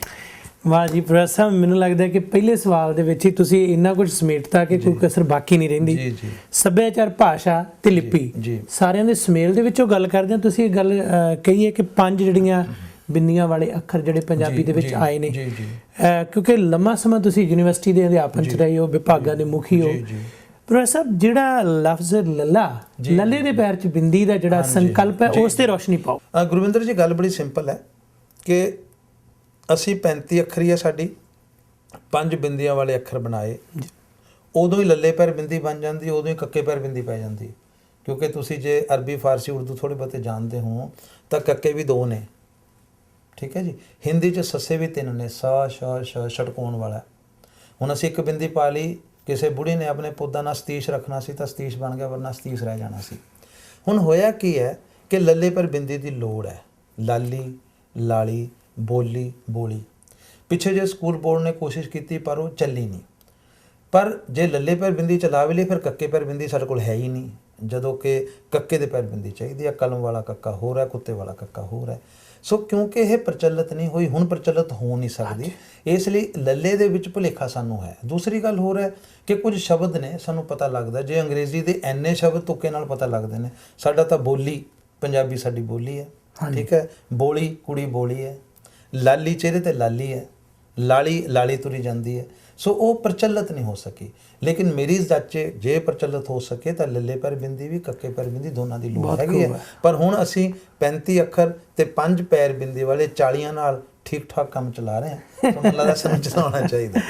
ਇਹਦੇ ਨਾਲ ਹੀ ਸਭ ਜਿਹੜੀ ਤੁਸੀਂ ਹੁਣ ਗੱਲ ਕੀਤੀ ਹੈ ਕਿ ਇਸ ਤਰ੍ਹਾਂ ਦੀ ਲੋੜ ਮਹਿਸੂਸ ਹੁੰਦੀ ਹੈ ਤੇ ਪੰਜਾਬੀ ਕੋਲ ਬਹੁਤ ਵੱਡਾ ਹਾਜ਼ਮਾ ਹੈ, ਤੇ ਇਸ ਹਾਜ਼ਮੇ ਦੇ ਵਿੱਚ ਪਤਾ ਲੱਗਦਾ ਕਿ ਪੰਜਾਬੀ ਦੇ ਵਿੱਚ ਜਿਹੜੇ ਸ਼ਬਦ ਅਸੀਂ ਵਰਤਦੇ ਆ ਉਹ ਪੰਜਾਬੀ ਨੇ ਬਹੁਤ ਸਾਰੇ ਇਉਂ ਹਜਮ ਕਰ ਲਏ ਆ ਕਿ ਲੱਗਦਾ ਕਿ ਇਹ ਪੰਜਾਬੀ ਦੇ ਅਟੁੱਟ ਅੰਗ ਬਣ ਗਏ ਨੇ ਤੇ ਅਨੇਕਾਂ ਭਾਸ਼ਾਵਾਂ ਚੋਂ ਆਏ ਨੇ। ਉਹਨਾਂ ਬਾਰੇ ਜ਼ਰੂਰ ਦੱਸੋ। ਇਹਦੇ ਬਾਰੇ ਮੈਂ ਬੇਨਤੀ ਕਰਦਿਆਂ ਜੀ ਕਿ ਬਹੁਤ ਸਾਰੇ ਬੰਦਿਆਂ ਤੋਂ ਪਤਾ ਹੀ ਨਹੀਂ ਹੁੰਦਾ ਕਿ ਅਸੀਂ ਕਿਹੜੇ ਸ਼ਬਦ ਵਰਤ ਰਹੇ ਹਾਂ। ਆਮ ਤੌਰ 'ਤੇ ਜੀ ਪੰਜਾਬੀ ਸੰਸਕ੍ਰਿਤਾਈਜ਼ਡ ਹੋ ਗਈ ਜੀ। ਤੁਸੀਂ ਸ਼੍ਰੀ ਗੁਰੂ ਗ੍ਰੰਥ ਸਾਹਿਬ ਪੜ੍ਹੋ, ਤੁਹਾਨੂੰ ਕਿੰਨਾ ਕੁਝ ਮਿਲੇਗਾ। ਸੰਸਕ੍ਰਿਤਾਈਜ਼ ਪੰਜਾਬੀ ਕਿਵੇਂ ਹੋ ਸਕਦੀ? ਪੰਜਾਬੀ ਤਾਂ ਹੈ ਹੀ ਸੰਸਕ੍ਰਿਤ। ਜਦੋਂ ਖਿੱਤੇ ਦਾ ਨਾਂ ਸਪਸਿਮ ਸੀ, ਜ਼ਬਾਨ ਦਾ ਨਾਂ ਸੰਸਕ੍ਰਿਤ ਸੀ। ਖਿੱਤੇ ਦਾ ਨਾਂ ਪੰਜਾਬ ਹੋਇਆ, ਜ਼ਬਾਨ ਦਾ ਨਾਂ ਪੰਜਾਬੀ ਹੋ ਗਿਆ। ਸੰਸਕ੍ਰਿਤ 'ਚੋਂ ਪਾਲੀ, ਪ੍ਰਾਕ੍ਰਿਤ, ਅਪਭ੍ਰੰਸ਼ਾਂ ਵਿੱਚੋਂ ਹਿੰਦੁਸਤਾਨ ਦੀਆਂ ਜ਼ਬਾਨਾਂ ਬਣੀਆਂ, ਪਰ ਪੰਜਾਬੀ ਤਾਂ ਸਿੱਧੀ ਸੰਸਕ੍ਰਿਤ ਦੇ ਨਾਲ ਹੈ। ਸੰਸਕ੍ਰਿਤ ਦਾ ਗਊ ਪੰਜਾਬੀ 'ਚ ਗਊ, ਸੰਸਕ੍ਰਿਤ ਦਾ ਦੰਤ ਪੰਜਾਬੀ 'ਚ ਦੰਦ। ਹੁਣ ਦਾਂਤ ਤੇ ਦੰਦ ਤਾਂ ਨਹੀਂ ਰਲਦੇ, ਦੰਤ ਤੇ ਦੰਦ ਰਲਦੇ। ਪੰਡ, ਸਿਰ ਤੇ ਅਸੀਂ ਪੰਡ ਰੱਖੀ ਹੈ। ਪੰਡ ਸੰਸਕ੍ਰਿਤ ਸ਼ਬਦ ਹੈ, ਇਹਦਾ ਮਤਲਬ ਹੈ ਦਿਮਾਗ। ਪੰਡ ਸਿਰ ਦੇ ਉੱਤੇ ਨਹੀਂ, ਵਿੱਚ ਹੁੰਦੀ ਹੈ। ਸੋ ਵਿਚਲੀ ਪੰਡ ਹਿੱਲੀ ਹੈ ਤਾਂ ਹੀ ਸਾਡੀ ਗੜਬੜ ਹੋਈ ਹੈ। ਸੋ ਪੰਡ ਦੀ ਰੋਟੀ ਖਾਣ ਵਾਲਾ ਪੰਡਿਤ ਜਾਂ ਪਾਂਡਾ ਯਾਨੀ ਬੁੱਧੀਜੀਵੀ। ਸੋ ਜਿਹੜੀਆਂ ਜ਼ਬਾਨਾਂ ਦੀ ਗੱਲ ਹੈ ਕਿ ਸੰਸਕ੍ਰਿਤ ਸਾਡਾ ਪਿਛੋਕੜ ਹੈ, ਅਰਬੀ, ਫਾਰਸੀ ਸਾਡੇ ਕੋਲ ਬਾਹਰੋਂ ਆਈਆਂ। ਹੁਣ ਜਿਹੜੇ ਬੰਦੇ ਕਹਿਣ ਜੀ ਅਸੀਂ ਹਿੰਦੂ ਹਾਂ ਜੀ, ਉਹਨਾਂ ਨੂੰ ਇਹ ਪਤਾ ਹੋਣਾ ਚਾਹੀਦਾ ਕਿ ਸ ਨੂੰ ਬਾਹਰੋਂ ਆਉਣ ਵਾਲੇ ਬੰਦੇ ਹ ਪ੍ਰੋਨਾਊਂਸ ਕਰਦੇ ਸੀ। ਸਿੰਧੂ ਤੋਂ ਹਿੰਦੂ ਬਣਿਆ, ਸਪਤਾਹ ਤੋਂ ਹਫਤਾ ਬਣਿਆ। ਤੇ ਇਹਦਾ ਮਤਲਬ ਇਹ ਸ਼ਬਦ ਵੀ ਅਰਬੀ ਫਾਰਸੀ ਦਾ ਟੋਨ ਹੈ। ਸਤਾਨ ਸ਼ਬਦ ਨਾਲ ਜੁੜ ਗਿਆ, ਸੋ ਸਿੰਧੂਸਤਾਨ ਇਹਦਾ ਹਿੰਦੁਸਤਾਨ ਹੋ ਗਿਆ। ਸ਼ਬਦਾਂ ਦੀ ਯਾਤਰਾ ਤਾਂ ਇੰਨੀ ਕਮਾਲ ਹੈ ਕਿ ਇਟਲੀ ਦੇ ਵਿੱਚ ਕੋਈ ਪਰਸ਼ੀਅਨ ਮੂਲ ਦੇ ਬੰਦੇ ਇੱਕ ਥਾਂ ਤੇ ਪੱਥਰ ਖੋਦ ਰਹੇ ਸੀ, ਵਿੱਚੋਂ ਚਿੱਟੇ ਰੰਗ ਦਾ ਪੱਥਰ ਨਿਕਲ ਆਇਆ। ਉਹਨਾਂ ਕੋਲ ਸ਼ਬਦ ਸੀਗਾ ਸੰਗ ਪੱਥਰ ਵਾਸਤੇ। ਇੱਕ ਪੰਜਾਬੀ 'ਚ ਸੰਗ ਸੰਗਣਾ, ਫਾਰਸੀ 'ਚ ਸੰਗ पत्थर लई। संग दिल पत्थर दिल, कौन कहता है कि संग दिल की आंख से आंसू नहीं बहते? अगर ये सच है तो पत्थर से चश्मा क्यों निकलता? क्या बात, संग ते पत्थर दोनों आए। ਹੁਣ ਉਹ ਕਹਿੰਦੇ ਯਾਰ ਚਿੱਟੇ ਰੰਗ ਦਾ ਸੰਗ ਮਿਲ ਗਿਆ। ਜਿਹੜੇ ਥਾਂ ਤੇ ਉਹ ਇਟਲੀ 'ਚ ਪੱਥਰ ਲੱਭਿਆ ਉਹਦਾ ਨਾਂ ਸੀ ਮਰਾਮੇਰ। ਉਹ ਕਹਿੰਦੇ ਮਰਾਮੇਰ ਕਾ ਸੰਗ ਤੇ ਬਣ ਗਿਆ ਸੰਗ ਮਰਮਰ, ਚਾਰੇ ਪਾਸੇ ਲੱਗਿਆ ਹੋਇਆ। ਹੁਣ ਪੰਜਾਬੀ ਦੇ ਪਿਛੋਕੜ ਸੰਸਕ੍ਰਿਤ, ਅਰਬੀ, ਫਾਰਸੀ, ਫਿਰ ਉਰਦੂ, ਫਾਰਸੀ ਲਿਪੀ ਤੇ ਹਿੰਦੀ ਦੀ ਸੈਂਟੈਂਸ ਫਾਰਮੇਸ਼ਨ, ਫਾਰਸੀ ਦੀ ਲਿਪੀ ਤੇ ਵੋਕੈਬਲਰੀ, ਫੌਜੀਆਂ ਦੀ ਜ਼ਬਾਨ ਸ਼ਾਹਜਹਾਨ ਵੇਲੇ ਸਾਡੀ ਬਣ ਗਈ ਉਰਦੂ, ਜਿਹੜੀ ਕਿ ਮੁਹੱਬਤ ਦੀ ਜ਼ਬਾਨ ਹੈ। ਹੁਣ ਫਿਰ ਜਦੋਂ ਸਾਡੇ ਤੇ ਪਰਸ਼ੀਅਨ ਹਮਲਾਵਰ ਤੋਂ ਬਾਅਦ, ਪਹਿਲਾਂ ਬਾਬਰ ਵੇਲੇ ਪਰਸ਼ੀਅਨ ਆਈ, ਖੁਰਾਸਾਨ ਸੀ ਜਿਹਦਾ ਨਾਂ ਪੁਰਾਣਾ, ਖੁਰਾਸਾਨ ਖਸਮਾਨਾ ਕੇ ਹਿੰਦੁਸਤਾਨ ਡਰਾਇਆ, ਤੇ ਸਾਡੀ ਸੱਤਾ ਦੀ ਭਾਸ਼ਾ ਫਾਰਸੀ ਹੋ ਗਈ। ਦੇਸੀ ਟੱਟੂ ਖੁਰਾਸਾਨੀ ਦੁਲੱਤੇ, ਜਿਵੇਂ ਹੁਣ ਦੇਸੀ ਬਾਂਦਰੀ ਵਲੈਤੀ ਚੀਕਾਂ। ਸੋ ਫਾਰਸੀ ਨੂੰ ਰੱਦ ਕਰਕੇ ਅੰਗਰੇਜ਼ੀ ਸੱਤਾ ਦੀ ਭਾਸ਼ਾ ਬਣੀ। ਪਰ ਅੰਗਰੇਜ਼ਾਂ ਦੇ ਨਾਲ ਪੁਰਤਗੀਜ਼ ਵੀ ਆਏ ਹੋਏ ਸੀ, ਫ੍ਰੈਂਚ ਵੀ ਆਏ ਹੋਏ ਸੀ। ਸੋ ਫ੍ਰੈਂਚ, ਪੁਰਤਗੀਜ਼, ਉਹਨਾਂ ਦੇ ਸ਼ਬਦ ਅੰਗਰੇਜ਼ੀ, ਉਹ ਸਾਡੇ ਕੋਲ ਸ਼ਬਦ ਆਏ। ਉਸ ਤੋਂ ਬਿਨਾਂ ਫਿਰ ਸਾਡੇ ਕੋਲ ਬ੍ਰਜ ਸੀ। ਦਸਮ ਪਾਤਸ਼ਾਹ ਨੇ ਬ੍ਰਜ ਦੇ ਵਿੱਚ ਰਚਨਾ ਲਿਖੀ। ਹੁਣ ਅਸੀਂ ਕਹਿੰਦੇ ਹਾਂ ਜੀ ਦੇਸੀ ਸ਼ਬਦ ਕੀ ਹੈ? ਬੱਤਾ। ਬਾਈ ਮੈਂ ਤਾਂ ਬੱਤਾ ਪੀਣਾ ਹੈ। ਬੱਤਾ ਪੁਰਤਗੀਜ਼ ਸ਼ਬਦ ਹੈ। ਪੁਰਤਗੀਜ਼ ਸ਼ਬਦ। ਫ੍ਰੈਂਚ ਹੁਣ ਲੇ ਬਾਈ ਸਾਡੇ ਸੜਕਾਂ ਤੇ ਲਿਖਿਆ ਹੈ। ਵਾਲੇਟ, ਅਸੀਂ ਪਰਸ ਨੂੰ ਹੁਣ ਵਾਲੇਟ ਕਹਿਣ ਲੱਗ ਗਏ। ਫ੍ਰੈਂਚ ਸ਼ਬਦ ਵਰਤਣ ਲੱਗ ਗਏ। ਲੇਕਿਨ ਦੂਸਰੇ ਪਾਸੇ ਤੇਰੀ ਬੈਠਕ ਨੇ ਪੱਟਿਆ ਕਬੂਤਰ ਚੀਨਾ, ਬੈਠਕ ਫ੍ਰੈਂਚ ਸ਼ਬਦ ਹੈ। ਚੱਲਿਆ ਲਾਮਾਂ ਨੂੰ ਘੜੇ ਬੜਾ ਰੁਜ਼ਗਾਰ, ਲਾਮ ਫ੍ਰੈਂਚ ਸ਼ਬਦ ਹੈ। ਸੋ ਸ਼ਬਦ ਤਾਂ ਉੜਦੇ ਕਬੂਤਰ ਹੁੰਦੇ ਆ, ਪਜਾਮਾ ਉਹਨਾਂ ਨੂੰ ਤੁਸੀਂ ਫੜ ਨਹੀਂ ਸਕਦੇ। ਹੁਣ ਅਸੀਂ ਕਹਿੰਦੇ ਜੀ ਅਸੀਂ ਅਰਬੀ ਨਹੀਂ ਜਾਣਦੇ, ਪਰ ਰੱਬ ਅਰਬੀ ਦਾ, ਜੇ ਅਸੀਂ ਰੱਬ ਕਹਿੰਦੇ ਆ ਤੇ ਅਰਬੀ ਹੈ, ਵਾਹਿਗੁਰੂ ਕਹਿੰਦੇ ਆ ਤੇ ਪੰਜਾਬੀ ਹੈ, ਪਰਮਾਤਮਾ ਕਹਿੰਦੇ ਤੇ ਸੰਸਕ੍ਰਿਤ ਹੈ, ਖੁਦਾ ਕਹਿੰਦੇ ਆ ਤੇ ਫਿਰ ਫਾਰਸੀ ਹੈ। ਸੋ ਜ਼ਬਾਨਾਂ ਆਜ਼ਾਦ ਪੰਛੀਆਂ ਵਰਗੀਆਂ ਹੁੰਦੀਆਂ। ਉਹ ਪੰਛੀ ਆਉਂਦੇ ਬਨੇਰੇ ਤੇ ਬਹਿੰਦੇ, ਸਾਈਬੀਰੀਆ ਦੇ ਪੰਛੀ ਕਿੱਥੋਂ ਤੁਰ ਕੇ ਕਿੱਥੇ ਆਉਂਦੇ। ਸੋ ਜ਼ਬਾਨਾਂ ਦੀ ਕੋਈ ਹੈਜਮਨੀ ਨਹੀਂ ਹੁੰਦੀ। ਪੰਜਾਬੀ ਜ਼ਬਾਨ ਦਾ ਇੰਨਾ ਹਾਜ਼ਮਾ ਤੇਜ਼ ਹੈ, ਪੰਜਾਬੀ ਹਰ ਬੰਦੇ ਨੂੰ ਝੱਲਦਾ, ਪੰਜਾਬੀ ਸੁਭਾਅ ਹੈ। ਮੈਨੂੰ ਸ਼ੇਰ ਨਾਲ ਬਿਠਾਓ, ਮੈਂ ਸ਼ੇਰ ਨਾਲ ਵੀ ਗੱਲਾਂ ਕਰਨ ਲੱਗ ਜਾਊਗਾ, ਮੈਨੂੰ ਕੋਈ ਡਰ ਨਹੀਂ, ਬਹੁਤ ਖਾਈ ਜਾਊਗਾ। ਪੰਜਾਬੀ ਜ਼ਬਾਨ 'ਚ ਇੰਨਾ ਹਾਜ਼ਮਾ ਹੈ ਕਿ ਦੁਨੀਆ ਭਰ ਦੇ ਸ਼ਬਦ ਤਤਸਮ ਰੂਪ ਵਿੱਚ ਵੀ ਆਏ, ਤਦਭਵ ਵੀ ਆਏ। ਔਰ ਇੰਟਰਸਟਿੰਗ ਗੱਲ ਇਹ ਹੈ ਕਿ ਜਦੋਂ ਫਾਰਸੀ ਆਈ ਤਾਂ ਫਾਰਸੀ ਦੀ ਵਿਆਕਰਨ ਚੱਲਦੀ ਸੀ, ਅੰਗਰੇਜ਼ੀ ਆ ਗਈ, ਅੰਗਰੇਜ਼ੀ ਦੇ ਸ਼ਬਦ ਵਿਆਕਰਨ ਫਾਰਸੀ ਦੀ, ਕਿਉਂਕਿ ਫਾਰਸੀ ਚੱਲ ਰਹੀ ਹੈ, ਉੱਤੇ ਪੰਜਾਬੀ ਦੀ ਵਿਆਕਰਨ। ਹੁਣ ਮੈਂਬਰ ਅੰਗਰੇਜ਼ੀ 'ਚ ਮੈਂਬਰਸ, ਪੰਜਾਬੀ 'ਚ ਮੈਂਬਰਾਂ, ਫਾਰਸੀ 'ਚ ਮੈਂਬਰਾਨ, ਸਾਹਿਬ ਦਾ ਸਾਹਿਬਾਨ। ਹੁਣ ਸਾਨੂੰ ਕਿਉਂਕਿ ਅਸੀਂ ਕਹਿੰਦੇ ਹਾਂ ਸਾਹਿਬਾਨਾਂ ਨੇ ਕਿਹਾ, ਸਾਹਿਬਾਨ ਪਹਿਲਾਂ ਹੀ ਪਰੂਲ ਹੈ। ਹਾਲਤ ਦਾ ਪੰਜਾਬੀ 'ਚ ਹਾਲਤਾਂ, ਫਾਰਸੀ 'ਚ ਹਾਲਾਤ। ਬਚ ਬੁਰਿਆਂ ਹਾਲਾਤਾਂ ਤੋਂ ਪੱਤਾ ਪੱਤਾ ਸਿੰਘਾਂ ਦਾ ਵੈਰੀ ਗੀਤ ਆਇਆ, ਸ਼ਬਦ ਜਾਂ ਹਾਲਤਾਂ ਜਾਂ ਹਾਲਾਤ। ਸੋ ਇਸੇ ਤਰ੍ਹਾਂ ਜਜ਼ਬੇ ਤੋਂ ਜਾਂ ਜਜ਼ਬਿਆਂ ਜਾਂ ਜਜ਼ਬਾਤ, ਤੂੰ ਮੇਰੇ ਜਜ਼ਬਾਤਾਂ ਨਾਲ ਨਾ ਖੇਡ। ਸੋ ਜਜ਼ਬਾਤਾਂ ਪਲੂਰਲ ਦਾ ਪਲੂਰਲ ਹੋ ਗਿਆ। ਸੋ ਇਸ ਤਰ੍ਹਾਂ ਜਿਹੜੀਆਂ ਸ਼ਬਦਾਂ ਦੇ ਵਿੱਚ ਸਾਡੇ ਰੂਪ ਨੇ। ਬੜੇ ਸਾਲ ਪਹਿਲਾਂ ਸੁਰਿੰਦਰ ਕੌਰ ਦਾ ਪ੍ਰੋਗਰਾਮ ਕੀਤਾ, 20 ਸਾਲ ਪਹਿਲਾਂ ਉਹਦੇ ਮੂੰਹ 'ਚੋਂ ਸ਼ਬਦ ਨਿਕਲ ਗਿਆ, ਮੈਂ ਬਹੁਤ ਸਾਰੀਆਂ ਮਹਿਫਿਲ ਵਿੱਚ ਗਾਇਆ ਹੈ, ਨਿਆਣੇ ਹੱਸ ਪਏ। ਮੈਂ ਕਿਹਾ ਯਾਰ ਜੇ ਮੈਂਬਰ ਅੰਗਰੇਜ਼ੀ ਦੇ ਨੂੰ ਮੈਂਬਰਾਂ ਬਣਾ ਸਕਦੇ ਆ, ਮਹਿਫਿਲ ਦਾ ਮਹਿਫਿਲ ਨਹੀਂ ਹੋ ਸਕਦਾ। ਤੇ ਹੁਣ ਗਲੋਬਲਾਈਜੇਸ਼ਨ ਤੋਂ ਬਾਅਦ ਸਾਡੇ ਸਾਰੇ ਹੀ ਸ਼ਬਦ ਅੰਗਰੇਜ਼ੀ ਤੁਰੇ ਫਿਰਦੇ ਆ, ਮਹਿਫਿਲ ਵੀ ਹੋ ਗਿਆ। ਸਾਡਾ ਤਾਂ ਸਮੋਸਾ ਵੀ ਅੰਗਰੇਜ਼ੀ ਡਿਕਸ਼ਨਰੀ 'ਚ ਹੈ, ਬੰਦੋਬਸਤ ਵੀ ਹੈ। 300 ਸ਼ਬਦ ਤਾਂ ਵੈਬਸਟਰ ਡਿਕਸ਼ਨਰੀ ਸਾਡੇ ਪੰਜਾਬੀ ਹਿੰਦੀ ਦੇ ਆ ਗਏ। ਸੋ ਹੁਣ ਜਿਹੜੀ ਗਲੋਬਲਾਈਜੇਸ਼ਨ ਤੋਂ ਬਾਅਦ ਦੁਨੀਆ ਭਰ ਦੇ ਸ਼ਬਦ, ਦੁਨੀਆ ਭਰ ਦੀਆਂ ਭਾਸ਼ਾਵਾਂ ਨੇੜੇ ਹੋ ਰਹੀਆਂ। ਮੈਂ ਆਪਣੇ ਟੀਵੀ ਤੇ ਗੁਜਰਾਤੀ, ਮਰਾਠੀ, ਉੜੀਆ ਲਾਵਾਂ, ਬੰਗਾਲੀ ਲਾਵਾਂ, ਮੈਨੂੰ ਅੱਧੀ ਸਮਝ ਆ ਜਾਂਦੀ ਹੈ ਕਿਉਂਕਿ ਅੰਗਰੇਜ਼ੀ ਦੇ ਸ਼ਬਦ ਸਾਰੇ ਪਾਸੇ ਤੁਰੇ ਫਿਰਦੇ ਆ। ਸੋ ਪੰਜਾਬੀ ਜ਼ੁਬਾਨ 'ਚ ਤਤਸਮ ਰੂਪ ਵਿੱਚ ਸ਼ਬਦ ਆਏ, ਤਦਭਵ ਰੂਪ ਵਿੱਚ ਆਏ, ਅਸੀਂ ਪੁਲਥਰੂ ਦਾ ਫੁਲਥਰੂ ਬਣਾ ਲਿਆ।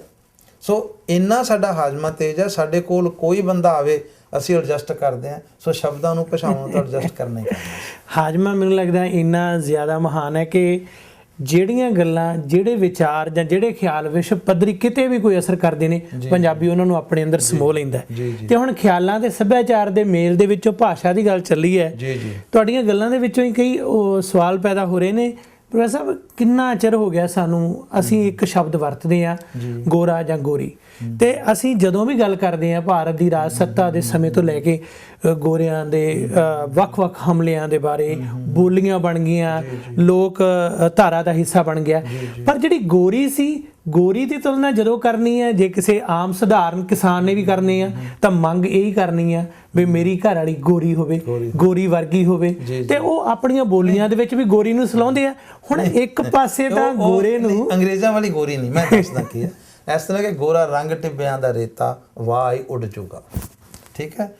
ਜਿਹੜਾ ਗੋਰਾ ਸ਼ਬਦ ਹੈ ਇਹ ਵਾਈਟ ਲਈ ਅਸੀਂ ਵਰਤਦੇ ਹਾਂ, ਚਿੱਟੇ ਲਈ ਵਰਤਦੇ ਹਾਂ। ਗੋਰਾ, ਗੋਰੀ, ਚਿੱਟਾ। ਜਦੋਂ ਅੰਗਰੇਜ਼ ਗਏ ਤੇ ਇਹਨਾਂ ਨੂੰ ਦੇਖ ਕੇ ਅਸੀਂ ਗੋਰਾ ਗੋਰੀ ਕਹਿੰਦੇ ਸੀ, ਉਹ ਸਾਡੇ ਆਪਣੇ ਸ਼ਬਦ ਨੇ। ਠੀਕ ਹੈ। ਹਰ ਖਿੱਤੇ ਦੇ ਵਿੱਚ ਜਿਹੜਾ ਰੰਗ ਹੈ ਉਹ ਬੜਾ ਇੰਪੋਰਟੈਂਟ ਹੈ। ਪੰਜਾਬ ਦੇ ਵਿੱਚ ਅਸੀਂ ਬਲੈਕ ਐਂਡ ਵਾਈਟ ਕਹਿੰਦੇ ਨਾ, ਗੋਰੇ ਤੇ ਕਾਲੇ, ਸਾਨੂੰ ਬਰਾਊਨ ਕਿਹਾ ਜਾਂਦਾ। ਅਸੀਂ ਜਿਹੜੇ ਲੋਕ ਹੈ ਏਸ਼ੀਆ ਮੂਲ ਦੇ, ਪਰ ਬੇਸਿਕਲੀ ਅਸੀਂ ਗੋਰੇ ਕਾਲੇ ਚਾਹੁੰਦੇ ਹਾਂ। ਹੁਣ ਮੇਰਾ ਰੰਗ ਪੱਕਾ ਹੈ ਤੇ ਮੇਰਾ ਨਾਮ ਬਚਪਨ 'ਚ ਕਾਲਾ, ਸਾਡੇ ਸਭ ਦੇ ਨਾਂ ਕਾਲੇ ਨੇ। ਠੀਕ ਹੈ। ਹੁਣ ਜਿੱਥੇ ਕਿਸੇ ਗੱਲ ਦੀ ਬਹੁ ਗਿਣਤੀ ਹੋਵੇ ਉੱਥੇ ਘੱਟ ਗਿਣਤੀ ਦੀ ਕਰੇਜ਼ ਹੁੰਦੀ ਹੈ। ਅਸੀਂ ਬਹੁਤੇ ਕਾਲੇ ਹਾਂ ਇਸ ਲਈ ਗੋਰੇ ਰੰਗ ਦਾ ਮੁੱਲ ਹੈ, ਪਰ ਜਿਹੜੇ ਕਾਲੇ ਨੇ ਉਹਨਾਂ ਨੂੰ ਲੱਗਦਾ ਵੀ ਯਾਰ ਗੋਰੇ ਵੀ ਕੋਈ, ਗੋਰਾ ਰੰਗ ਟਿੱਬਿਆਂ ਦਾ ਰੇਤਾ ਵਾਹ ਉੱਡ ਜਾਊਗਾ। ਅਸੀਂ ਰਾਮਚੰਦਰ ਜੀ ਕਾਲੇ ਸੀ ਜੀ, ਕ੍ਰਿਸ਼ਨ ਜੀ ਕਾਲੇ ਸੀ।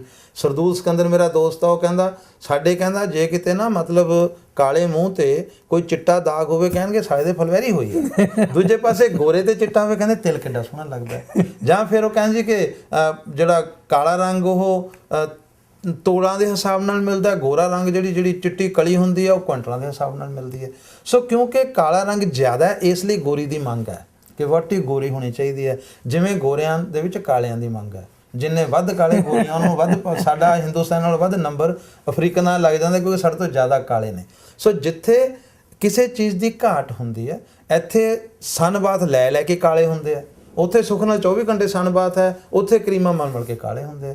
ਘੁੰਗਰਾਲੇ ਵਾਲਾਂ ਵਾਲਿਆਂ ਲਈ ਲਿਖਿਆ ਹੁੰਦਾ ਹੈ ਘੁੰਗਰਾਲੇ ਵਾਲ ਸਿੱਧੇ ਕਰਾਓ, ਸਿੱਧੇ ਘੁੰਗਰਾਲੇ ਕਰਾਓ। ਸੋ ਇਨਸਾਨ ਦੇ ਵਿੱਚ ਇੱਕ ਬਿਰਤੀ ਹੈ ਕਿ ਜਿਹੜੀ ਚੀਜ਼ ਦੀ ਘਾਟ ਹੈ ਅਸੀਂ ਉਹਦੇ ਵੱਲ ਜਾਣਾ। ਸੁਭਾਵਿਕ ਹੀ ਹੈ ਜੀ ਡਾਕਟਰ ਸਾਹਿਬ, ਜਦੋਂ ਵੀ ਕਿਤੇ ਗੱਲ ਚੱਲਦੀ ਹੈ ਤਾਂ ਸੱਭਿਆਚਾਰਕ ਪੱਖੋਂ ਵੀ ਅੱਜ ਵੀ ਬਹੁਤ ਸਾਰੇ ਨੇ, ਜਾਂ ਪਿਛਲੇ ਤੁਸੀਂ 50 ਸਾਲਾਂ ਚ ਲਾ ਲਓ, ਪੁੱਤ ਦਾ ਨਾਂ ਜਦੋਂ ਰੱਖਣਾ ਉਹਨਾਂ ਨੇ ਗੋਰਾ ਸਿੰਘ ਰੱਖਣਾ, ਤੇ ਦੂਜੇ ਪਾਸੇ ਗੋਰਿਆਂ ਨਾਲ ਇੱਕ ਪਾਸੇ ਯੁੱਧ ਵੀ ਚੱਲ ਰਿਹਾ, ਪਰ ਘਰੇ ਜਦੋਂ ਰੱਖਿਆ ਨਾ ਅਮਰੀਕ, ਜਿਸ ਤਰ੍ਹਾਂ ਕਿ ਗਾਇਕ ਆਪਣੇ ਨੌਜਵਾਨ, ਹਾਂਜੀ, ਮੈਂ ਇਹ ਦੇਖਦਾ ਕਿ ਇਸ ਦੇ ਨਾਲ ਨਾਲ ਇੱਕ ਚੀਜ਼ ਹੋਰ ਵੀ ਸਾਡੇ ਬੜੀ ਪ੍ਰਚਲਿਤ ਹੈ, ਉਹ ਇਹ ਹੈ ਕਿ ਅਸੀਂ ਆਪਣੇ ਨਾਮਾਂ ਦੀ ਬਣਤਰ ਜਿਹੜੀ ਆ ਉਹ ਵਿਦੇਸ਼ਾਂ 'ਚ ਵੀ ਪਰ ਦੇਸ਼ 'ਚ ਵੀ ਵਿਗਾੜ ਲਈ ਹੈ। ਮੈਨੂੰ ਯਾਦ ਆ ਰਿਹਾ ਹੈ ਕਿ ਅੱਜ ਇੱਕ ਕਲਾਕਾਰ ਪਿੱਛੇ ਜਿਹੇ ਬੜਾ ਉਹਨੇ ਮਸ਼ਹੂਰ ਗੀਤ ਗਾਇਆ, 4 ਅੱਖਰਾਂ ਨੂੰ ਬੋਲਣੇ ਦਾ ਕੋਲ ਨਹੀਂ ਉਹ ਸਮਾਂ, ਨਾਮ ਗੁਰਮੀਤ ਸੀ ਉਹ ਗੈਰੀ ਹੋ ਗਿਆ, ਪਾਣੀ ਪੰਜਾਂ ਦਰਿਆਵਾਂ ਦਾ ਗੈਰੀ ਹੋ ਗਿਆ। ਸਤਿੰਦਰ ਸਰਤਾਜ ਜੀ ਉਹਦੇ ਲਈ ਇਸ ਤਰ੍ਹਾਂ ਗੁਰਵਿੰਦਰ ਕਿ ਜਿਹੜੇ ਨਾਂ ਹੁੰਦੇ ਆ ਨਾ ਉਹ ਥੋੜੇ ਜਿਹੇ ਹੁੰਦੇ। ਮੇਰੀ ਕਲਾਸ 'ਚ ਅਮਨਦੀਪ ਕਿੰਨੇ ਹੈ, ਰਮਨਦੀਪ ਕਿੰਨੇ ਹੈ। ਮਸਲਾ ਇਹ ਹੈ ਕਿ ਪਹਿਲਾਂ ਨਾਂ ਹੁੰਦੇ ਸੀ ਸਾਡੇ ਚੇਤ, ਵਿਸਾਖ, ਜੇਠੂ ਰਾਮ, ਠੀਕ ਹੈ। ਮੇਰੇ ਦਾਦਾ ਜੀ ਦਾ ਨਾਂ ਜੇਠੂ ਰਾਮ ਸੀਗਾ, ਠੀਕ ਹੈ, ਪਟਵਾਰੀ ਸੀ ਉਹ। ਜਦੋਂ ਅੰਗਰੇਜ਼ ਆਏ ਤਾਂ ਅੰਗਰੇਜ਼ਾਂ ਦੇ ਨਾਲ ਨਵੇਂ ਸ਼ਬਦ ਆ ਗਏ। ਹੁਣ ਹਰ ਮਾਂ ਚਾਹੁੰਦੀ ਹੈ ਕਿ ਮੇਰਾ ਮੁੰਡਾ ਕਰਨਲ ਬਣੇ ਕਰਨੈਲ ਸਿੰਘ, ਜਨਰਲ ਬਣੇ ਜਰਨੈਲ ਸਿੰਘ, ਠੀਕ ਹੈ ਨਾ। ਇਸ ਕਰਕੇ ਜਿਹੜੇ ਸ਼ਬਦ ਵਿਗੜਦੇ ਵੀ ਨੇ। ਦੂਸਰਾ ਹੁੰਦਾ ਕਿ ਕੋਈ ਵੀ ਜਿਹੜਾ ਇਨਸਾਨ ਹੈ ਨਾ, ਇਹ ਮੈਂ ਨਾਵਾਂ ਤੇ ਬੜੀ ਬਰੀਕ ਸਟੱਡੀ ਕੀਤੀ ਹੈ, ਮੇਰਾ ਕਾਫੀ ਇੰਟਰਸਟ ਹੈ। ਮੈਂ 5000 ਤਾਂ ਨਿਆਣੇ ਦੇ ਨਾਂ ਰੱਖਤੇ। ਇੱਕ ਮੇਰਾ ਦੋਸਤ ਹੈ ਰਾਮ ਸਿੰਘ ਥਿੰਦ, ਉਹਦੀ ਬੇਟੀ ਇੱਥੇ ਥੋੜੀ ਟੀਵੀ ਤੇ ਕਹਾਂਗੇ ਤਰਨੁਮੇ ਮੇਰਾ ਰੱਖਿਆ ਨਾਂ ਹੈ। ਹੁਣ ਤਾਂ ਬੱਚਿਆਂ ਦੇ ਅੱਗੇ ਬੱਚੇ ਵੀ ਹੋ ਗਏ ਤੇ ਮੇਰੇ ਨਾਂ ਰੱਖੇ ਹੋਏ ਆ। ਹੁਣ ਨਾਵਾਂ ਦੀ ਇੱਕ ਆਪਣੀ ਸਾਈਕੋਲੋਜੀ, ਇੱਕ ਆਪਣੀ ਸੋਸ਼ੀਓਲੋਜੀ ਹੁੰਦੀ ਹੈ। ਤੁਸੀਂ ਦੇਖੋ, ਤੁਹਾਡਾ ਨਾਂ ਹੈ ਗੁਰਵਿੰਦਰ, ਭੁਪਿੰਦਰ, ਸੁਰਿੰਦਰ, ਜਤਿੰਦਰ, ਮਹਿੰਦਰ, ਦਵਿੰਦਰ, ਜਿੱਧਰ ਦੇਖੋ ਇੰਦਰ ਇੰਦਰ ਇੰਦਰ। ਕਿਉਂ? ਗੋਰਿਆਂ ਦੇ ਆਉਣ ਤੋਂ ਪਹਿਲਾਂ, ਇਸ ਤੋਂ ਵੀ ਪਹਿਲਾਂ ਇੰਦਰ ਸਭ ਤੋਂ ਵੱਡਾ ਦੇਵ ਸੀ। ਇਸ ਲਈ ਹਰ ਬੰਦੇ ਨੂੰ ਲੱਗਦਾ ਕਿ ਮੇਰਾ ਨਿਆਣਾ ਇੰਦਰ ਵਰਗਾ ਪ੍ਰਤਾਪੀ ਹੋਵੇ, ਇੰਦਰ ਵਰਗਾ ਰਾਜਾ ਹੋਵੇ। ਸੋ ਇਸ ਤਰ੍ਹਾਂ ਜਿਹੜੇ ਨਾਂ ਨੇ ਉਹ ਸਾਡੀ ਇਸ ਇੱਛਾ 'ਚ ਪੈਦਾ ਹੁੰਦੇ ਆ ਕਿ ਸਾਡੇ ਬੱਚੇ ਪ੍ਰੋਸਪਰ ਹੋਣ। ਉਸ ਪ੍ਰੋਸਪੈਰਿਟੀ ਦੇ ਵਿੱਚੋਂ ਹੀ ਫਿਰ ਇਹ ਨਾਂ ਆਏ ਕਰਨੈਲ ਸਿੰਘ, ਜਰਨੈਲ ਸਿੰਘ। ਇੱਦਾਂ ਦੀ ਸਾਡੀ ਭਾਵਨਾ ਹੁੰਦੀ ਹੈ ਕਿ ਹਰ ਬੰਦਾ ਚਾਹੁੰਦਾ। ਹੁਣ ਬੱਚੇ, ਮੈਂ ਹੁਣ ਧਰਮ ਭਾਈ ਦੀ ਗੱਲ ਸੁਣਾਉਣਾ। ਧਰਮਿੰਦਰ ਫਿਲਮ ਸਟਾਰ ਮੇਰੇ ਦੋਸਤ ਨੇ, ਉਹਨਾਂ ਦਾ ਛੋਟਾ ਭਰਾ ਅਜੀਤ ਦਿਓਲ ਮੇਰਾ ਦੋਸਤ ਹੈ। ਅਜੀਤ ਦਿਓਲ ਕਰਕੇ ਧਰਮ ਭਾਜੀ ਬਹੁਤ ਪਿਆਰ ਕਰਦੇ ਆ, ਜੁਆਇੰਟ ਫੈਮਿਲੀ ਹੈ, ਮੈਨੂੰ ਆਪਣਾ ਤੀਜਾ ਭਰਾ ਸਮਝਦੇ। ਹੁਣ ਮੈਂ ਘਰ ਬੈਠਾ ਰਾਤ ਨੂੰ ਗੱਲਾਂ ਚੱਲ ਰਹੀਆਂ, ਉਹ ਕਹਿੰਦੇ ਯਾਰ ਸਾਡੇ ਪਿਤਾ ਜੀ ਮਾਸਟਰ ਸੀਗੇ ਕੇਵਲ ਕਿਸ਼ਨ ਜੀ। ਇਹ ਉਸ ਵੇਲੇ ਕੇਵਲ ਕਿਸ਼ਨ ਹੋਇਆ ਜਦੋਂ ਇਹ ਰਿਵਾਜ ਚੱਲਿਆ ਸੀ ਆਰੀਆ ਸਮਾਜੀਆਂ 'ਚ ਕਿ ਪਰਿਵਾਰ ਦਾ ਵੱਡਾ ਮੁੰਡਾ ਸਿੱਖ ਬਣੇ, ਸਿੱਖਾਂ ਦਾ ਵੱਡਾ ਮੁੰਡਾ ਹਿੰਦੂ ਬਣੇ। ਆਰੀਆ ਸਮਾਜੀਆਂ ਲਹਿਰ ਚਲਾਈ, ਜਿਸ ਕਰਕੇ ਉਹ ਕੇਵਲ ਸਿੰਘ ਤੋਂ ਕੇਵਲ ਕ੍ਰਿਸ਼ਨ ਹੋ ਗਏ। ਭਾਜੀ ਕਹਿੰਦੇ ਵੀ, ਮੈਂ ਸ਼ਾਇਦ ਪਹਿਲੀ ਵਾਰ ਟੀਵੀ ਤੇ ਦੱਸ ਰਿਹਾ ਗੱਲ, ਪਤਾ ਨਹੀਂ ਉਹ ਗੁੱਸਾ ਹੀ ਨਾ ਕਰਨ, ਕਿ ਸਾਡੇ ਪਾਪਾ ਨੇ ਸਾਡਾ ਨਾਂ ਰੱਖਿਆ ਕੰਵਰ, ਕੰਵਰ ਧਰਮਿੰਦਰ ਸਿੰਘ, ਕੰਵਰ ਅਜੀਤ ਸਿੰਘ। ਕੰਵਰ ਯਾਨੀ ਰਾਜਕੁਮਾਰ। ਕਹਿੰਦੇ ਮੇਰੇ ਮੈਟ੍ਰਿਕ ਦੇ ਸਰਟੀਫਿਕੇਟ 'ਤੇ ਜਿਹੜਾ ਕੰਵਰ ਹੈ ਉਹ ਕੁਮਾਰੀ ਲਿਖਿਆ ਹੋਇਆ ਹੈ, ਕੁਮਾਰੀ ਧਰਮਿੰਦਰ। ਮੈਂ ਉਂਝ ਹੀ ਮੈਨ ਹੈ। ਸੋ ਕੰਵਰ ਨਾਂ ਰੱਖਣਾ। ਸਾਡੇ ਇੱਕ ਦੋਸਤ ਨੇ ਬੱਚਿਆਂ ਨਾ ਹੀ ਡਾਕਟਰ ਰੱਖਤਾ ਸੀ, ਮੂਹਰੇ ਜੰਮਦੇ ਹੀ ਡਾਕਟਰ ਮੂਹਰੇ ਲਾਤਾ ਕਿ ਵੱਡਾ ਹੋ ਕੇ ਡਾਕਟਰ ਬਣੇਗਾ। ਸੋ ਆਪਣੇ ਬੱਚਿਆਂ ਨੂੰ ਪ੍ਰੋਸਪਰ ਦੇਖਣਾ, ਬੱਚਿਆਂ ਦੀ ਤਰੱਕੀ ਦੇਖਣੀ ਇੱਛਾ ਹੁੰਦੀ ਹੈ। ਇਸ ਲਈ ਨਾਂ ਛਾਂਟ ਕੇ ਰੱਖੇ। ਜੇ ਕਿਤੇ ਨਾਂ ਗਲਤ ਰੱਖਿਆ ਜਾਵੇ ਫਿਰ ਉਹ ਬੰਦੇ TR DR ਬਣਾ ਦਿੰਦੇ ਆ। ਕਈ ਨਾਂ ਇੱਦਾਂ ਦੇ ਰੱਖੇ ਜਾਂਦੇ ਕਿ ਕਈ ਬੱਚੇ ਬਚਦੇ ਨਹੀਂ ਸੀ ਹੁੰਦੇ। ਉਹਨੇ ਕਹਿੰਦਾ ਨਾਂ ਜੀ ਕੂੜਾ ਰਾਮ ਰੱਖ ਦਿਓ, ਇਹ ਕੂੜੇ ਤੋਂ ਚੱਕ ਕੇ ਲਿਆਂਦਾ ਸੀ।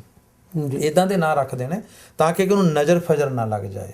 ਸੋ ਮਾਵਾਂ ਨੇ ਜਿਹੜੇ ਵੀ ਨਾਂ ਰੱਖੇ ਉਹ ਬੜੇ ਮਾਣ ਵਾਲੀ ਗੱਲ, ਬੜੇ ਸੋਹਣੇ ਆ, ਬਹੁਤ ਖੂਬ ਆ। ਸੋ ਮੈਂ ਆਪਣੇ ਨਾਂ ਦੀ ਕਹਾਣੀ ਸੁਣਾਉਣਾ। ਮੇਰੀ ਵੱਡੀ ਭੈਣ ਸ਼੍ਰੀਮਤੀ ਪੁਸ਼ਪਾ ਰਾਣੀ, ਸਾਡੇ 4 ਭਰਾਵਾਂ ਦੀ ਇਕੱਲੀ ਭੈਣ ਹੈ।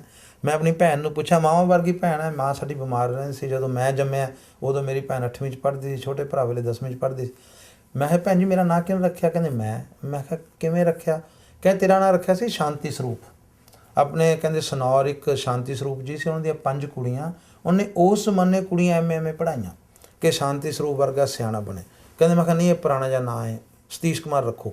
ਮੈਂ ਕਿਹਾ ਸਤੀਸ਼ ਕੁਮਾਰ ਕਿਵੇਂ ਰੱਖਿਆ? ਕਹਿੰਦੇ ਸਾਡੇ ਸਕੂਲ ਇੱਕ ਨਵਾਂ ਮਾਸਟਰ ਆਇਆ ਸੀ, ਉਹਦਾ ਨਾਂ ਸਤੀਸ਼ ਕੁਮਾਰ ਸੀ। ਮੈਂ ਕਾਹਦਾ ਮਾਸਟਰ ਸੀ? ਕਹਿੰਦੇ ਪੰਜਾਬੀ ਦਾ। ਸੋ ਸ਼ਾਂਤੀ ਸਰੂਪ ਦਾ ਸੁਭਾਅ ਮੇਰੇ 'ਚ ਆ ਗਿਆ, ਪੰਜਾਬੀ ਵਾਲਾ ਮਾਸਟਰ ਮੇਰੇ 'ਚ ਆ ਗਿਆ। ਸੋ ਨਾਵਾਂ ਦੀ ਇੱਕ ਆਪਣੀ ਜਿਹੜੀ ਹੈ, ਜਿਹਨੂੰ ਕਹਿੰਦੇ ਕੈਮਿਸਟਰੀ ਹੁੰਦੀ ਹੈ। ਸੋ ਸੋਹਣੇ ਨਾਂ ਰੱਖੇ ਜਾਂਦੇ ਆ। ਆਪਾਂ ਆਪਣੇ ਬੱਚਿਆਂ ਦੇ ਅੱਗੇ ਨਾਮ ਵਿਗਾੜੀ ਨਾ ਜਾਣ। ਤੁਸੀਂ ਆਪਣੇ ਪੁੱਤਰਾਂ ਦੇ ਨਾਂ ਗੁਰਮਤ ਤੇ ਰਹਿਮਤ ਰੱਖਿਆ। ਗੁਰਮਤ 1 ਮਿੰਟ ਵੱਡਾ, ਹੁਣ ਉਹ ਵੱਡਾ ਇਸ ਲਈ ਕਿ ਗੁਰਮਤ ਹੋਵੇ ਤਾਂ ਰਹਿਮਤ ਮਿਲਦੀ ਹੈ ਨਾ, ਇਸ ਲਈ ਉਹਨੂੰ ਤੁਸੀਂ ਵੱਡਾ ਪਹਿਲਾਂ ਹੀ ਬਣਾ ਦਿੱਤਾ।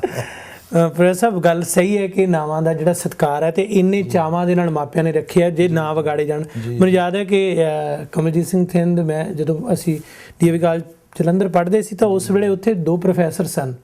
ਉਹਨਾਂ ਦਾ ਲਾਸਟ ਨੇਮ ਦਾਦਾ ਸੀ ਤੇ ਉਹ ਇੱਕ ਸ਼ਾਰਟਕਟ ਨਾਮ, ਜਿਵੇਂ ਪਹਿਲਾਂ ਅੰਗਰੇਜ਼ੀ ਦਾ ਅੱਖਰ ਲਿਖ ਲੈਂਦੇ ਨੇ, ਇੱਕ ਦਾ ਪੂਰਾ ਫੁੱਲ ਨਾਮ ਸੀ, ਉਹਦਾ ਸ਼ਾਰਟ ਕੀਤਾ I_M ਦਾਦਾ, ਉਹ ਦੂਜੇ ਦਾ U_R ਦਾਦਾ। ਉਹ ਇੱਕ ਦੂਜੇ ਨੂੰ UR ਦਾਦਾ IM ਦਾਦਾ, ਅਸੀਂ ਹੱਸਿਆ ਕਰੀਏ ਵੀ ਇਹ ਦੋਨੇ ਹੀ ਦਾਦੇ ਆ, ਹੈ ਨਾ। ਸੋ ਇਹ ਕਈ ਵਾਰ ਇਸ ਤਰ੍ਹਾਂ ਦੇ ਨਾਵਾਂ ਦੀ ਗੱਲ ਹੁੰਦੀ ਹੈ, ਪਰ ਜਿਹੜੀ ਉਸ ਦੇ ਵਿੱਚ ਭਾਵਨਾ ਦੀ ਤੁਸੀਂ ਗੱਲ ਕੀਤੀ ਹੈ, ਅੱਜ ਪੰਜਾਬ ਦਾ ਜਿਹੜਾ ਪੰਜਾਬੀ ਹੈ ਦੁਨੀਆ ਭਰ ਦੇ ਵਿੱਚ ਗਲੋਬਲ ਪੱਧਰ ਤੇ ਫੈਲਿਆ, ਤੇ ਪੰਜਾਬੀ ਡਾਇਸਪੋਰਾ ਦੀ ਗੱਲ ਕਰਦੇ ਹਾਂ, ਜਿਸ ਸੰਸਾਰ ਦੇ ਹਰ ਖਿੱਤਰ ਦੇ ਵਿੱਚ ਪੰਜਾਬੀਆਂ ਨੇ ਆਪਣਾ ਦੇਸ਼ ਬਣਾਇਆ, ਕੈਨੇਡੀਅਨ ਪੰਜਾਬੀ, ਇੱਥੋਂ ਦੀ ਆਪਣੀ ਆਇਡੈਂਟੀਟੀ। ਤੁਸੀਂ ਸੰਸਾਰ ਭਰ ਦੇ ਵਿੱਚ ਭ੍ਰਮਣ ਕਰਦੇ ਹੋਏ ਪੰਜਾਬੀ ਡਾਇਸਪੋਰਾ ਦੇ ਬਾਰੇ ਕੀ ਮਹਿਸੂਸ ਕਰਦੇ ਹੋ? ਦੇਖੋ ਜੀ, ਪੰਜਾਬੀ ਡਾਇਸਪੋਰਾ ਬਾਰੇ ਮੇਰਾ ਬੜਾ ਇੱਕ ਸਿੰਪਲ ਜਿਹਾ ਫਾਰਮੂਲਾ ਹੈ ਕਿ ਪੰਜਾਬੀਆਂ ਦੇ ਪੈਰ 'ਚ ਭੌਰੀ ਹੈ। ਪੰਜਾਬੀ ਯਾਤਰੂ ਨੇ ਸਾਨੂੰ ਤਾਂ ਪ੍ਰਥਮ ਪਾਤਸ਼ਾਹ ਨੇ ਵਾਰੀ ਇਹ ਦਿੱਤਾ ਸੀ ਕਿ ਜਿਹੜੇ ਬੰਦੇ ਭਾਈ ਚੰਗੇ ਨੇ ਉਹ ਵਸਦੇ ਰਹੋ, ਜਿਹੜੇ ਮਾੜੇ ਨੇ ਉਹ ਵਸਦੇ ਰਹੋ, ਚੰਗੇ ਉਜੜ ਜਾਓ। ਸੋ ਚੰਗਿਆਂ ਨੇ ਉਜੜਨਾ ਹੈ। ਇਹਨੂੰ ਮੈਂ ਉਰਦੂ ਦੇ ਇੱਕ ਸ਼ੇਰ 'ਚ ਕਹਾ ਕਿ ਮੈਂ तो एक फूल हूँ यहीं खिला हूँ यहीं मुरझा जाऊँगा, तू तो एक खुशबू है तुझे अगले गाँव जाना है। हिंदुस्तान फुल है तो पंजाबी खुशबू है। सो गुरु नानक पातशाह ने 24 साल 36,000 किलोमीटर का सफ़र तय किया, अपना संदेश लैके गए। बाबा फरीद भी सफ़र दे विच आया। सो असी तां गदरी बाबियां तो पहला सफ़री बाबे हैं असी सारे पंजाबी। सो पंजाबी सफ़र दे नाल जुड़े हुए ने। जिहड़ा डायसपोरा है पंजाबियों का डायसपोरा चंगियाई लई है। गुरु नानक पातशाह ने 24 साल 36,000 किलोमीटर चंगियाई लई सफ़र किया। फिर साडा डायसपोरा जिहड़ा है ये साडी एक मजबूरी दे विच है। हिंदुस्तान दा विच पंजाब सरहदी सूबा है, सरहदी सूबा है। पंजाब दे हर हमलावर ने हिंदुस्तान ने पंजाब राही पड़ना है, इसलिए असीं पहलां अगे ढाल लैके खड़ना है। सो असीं लड़ना है, मरना है, इसलिए मरना साडा मोटिव बन गया।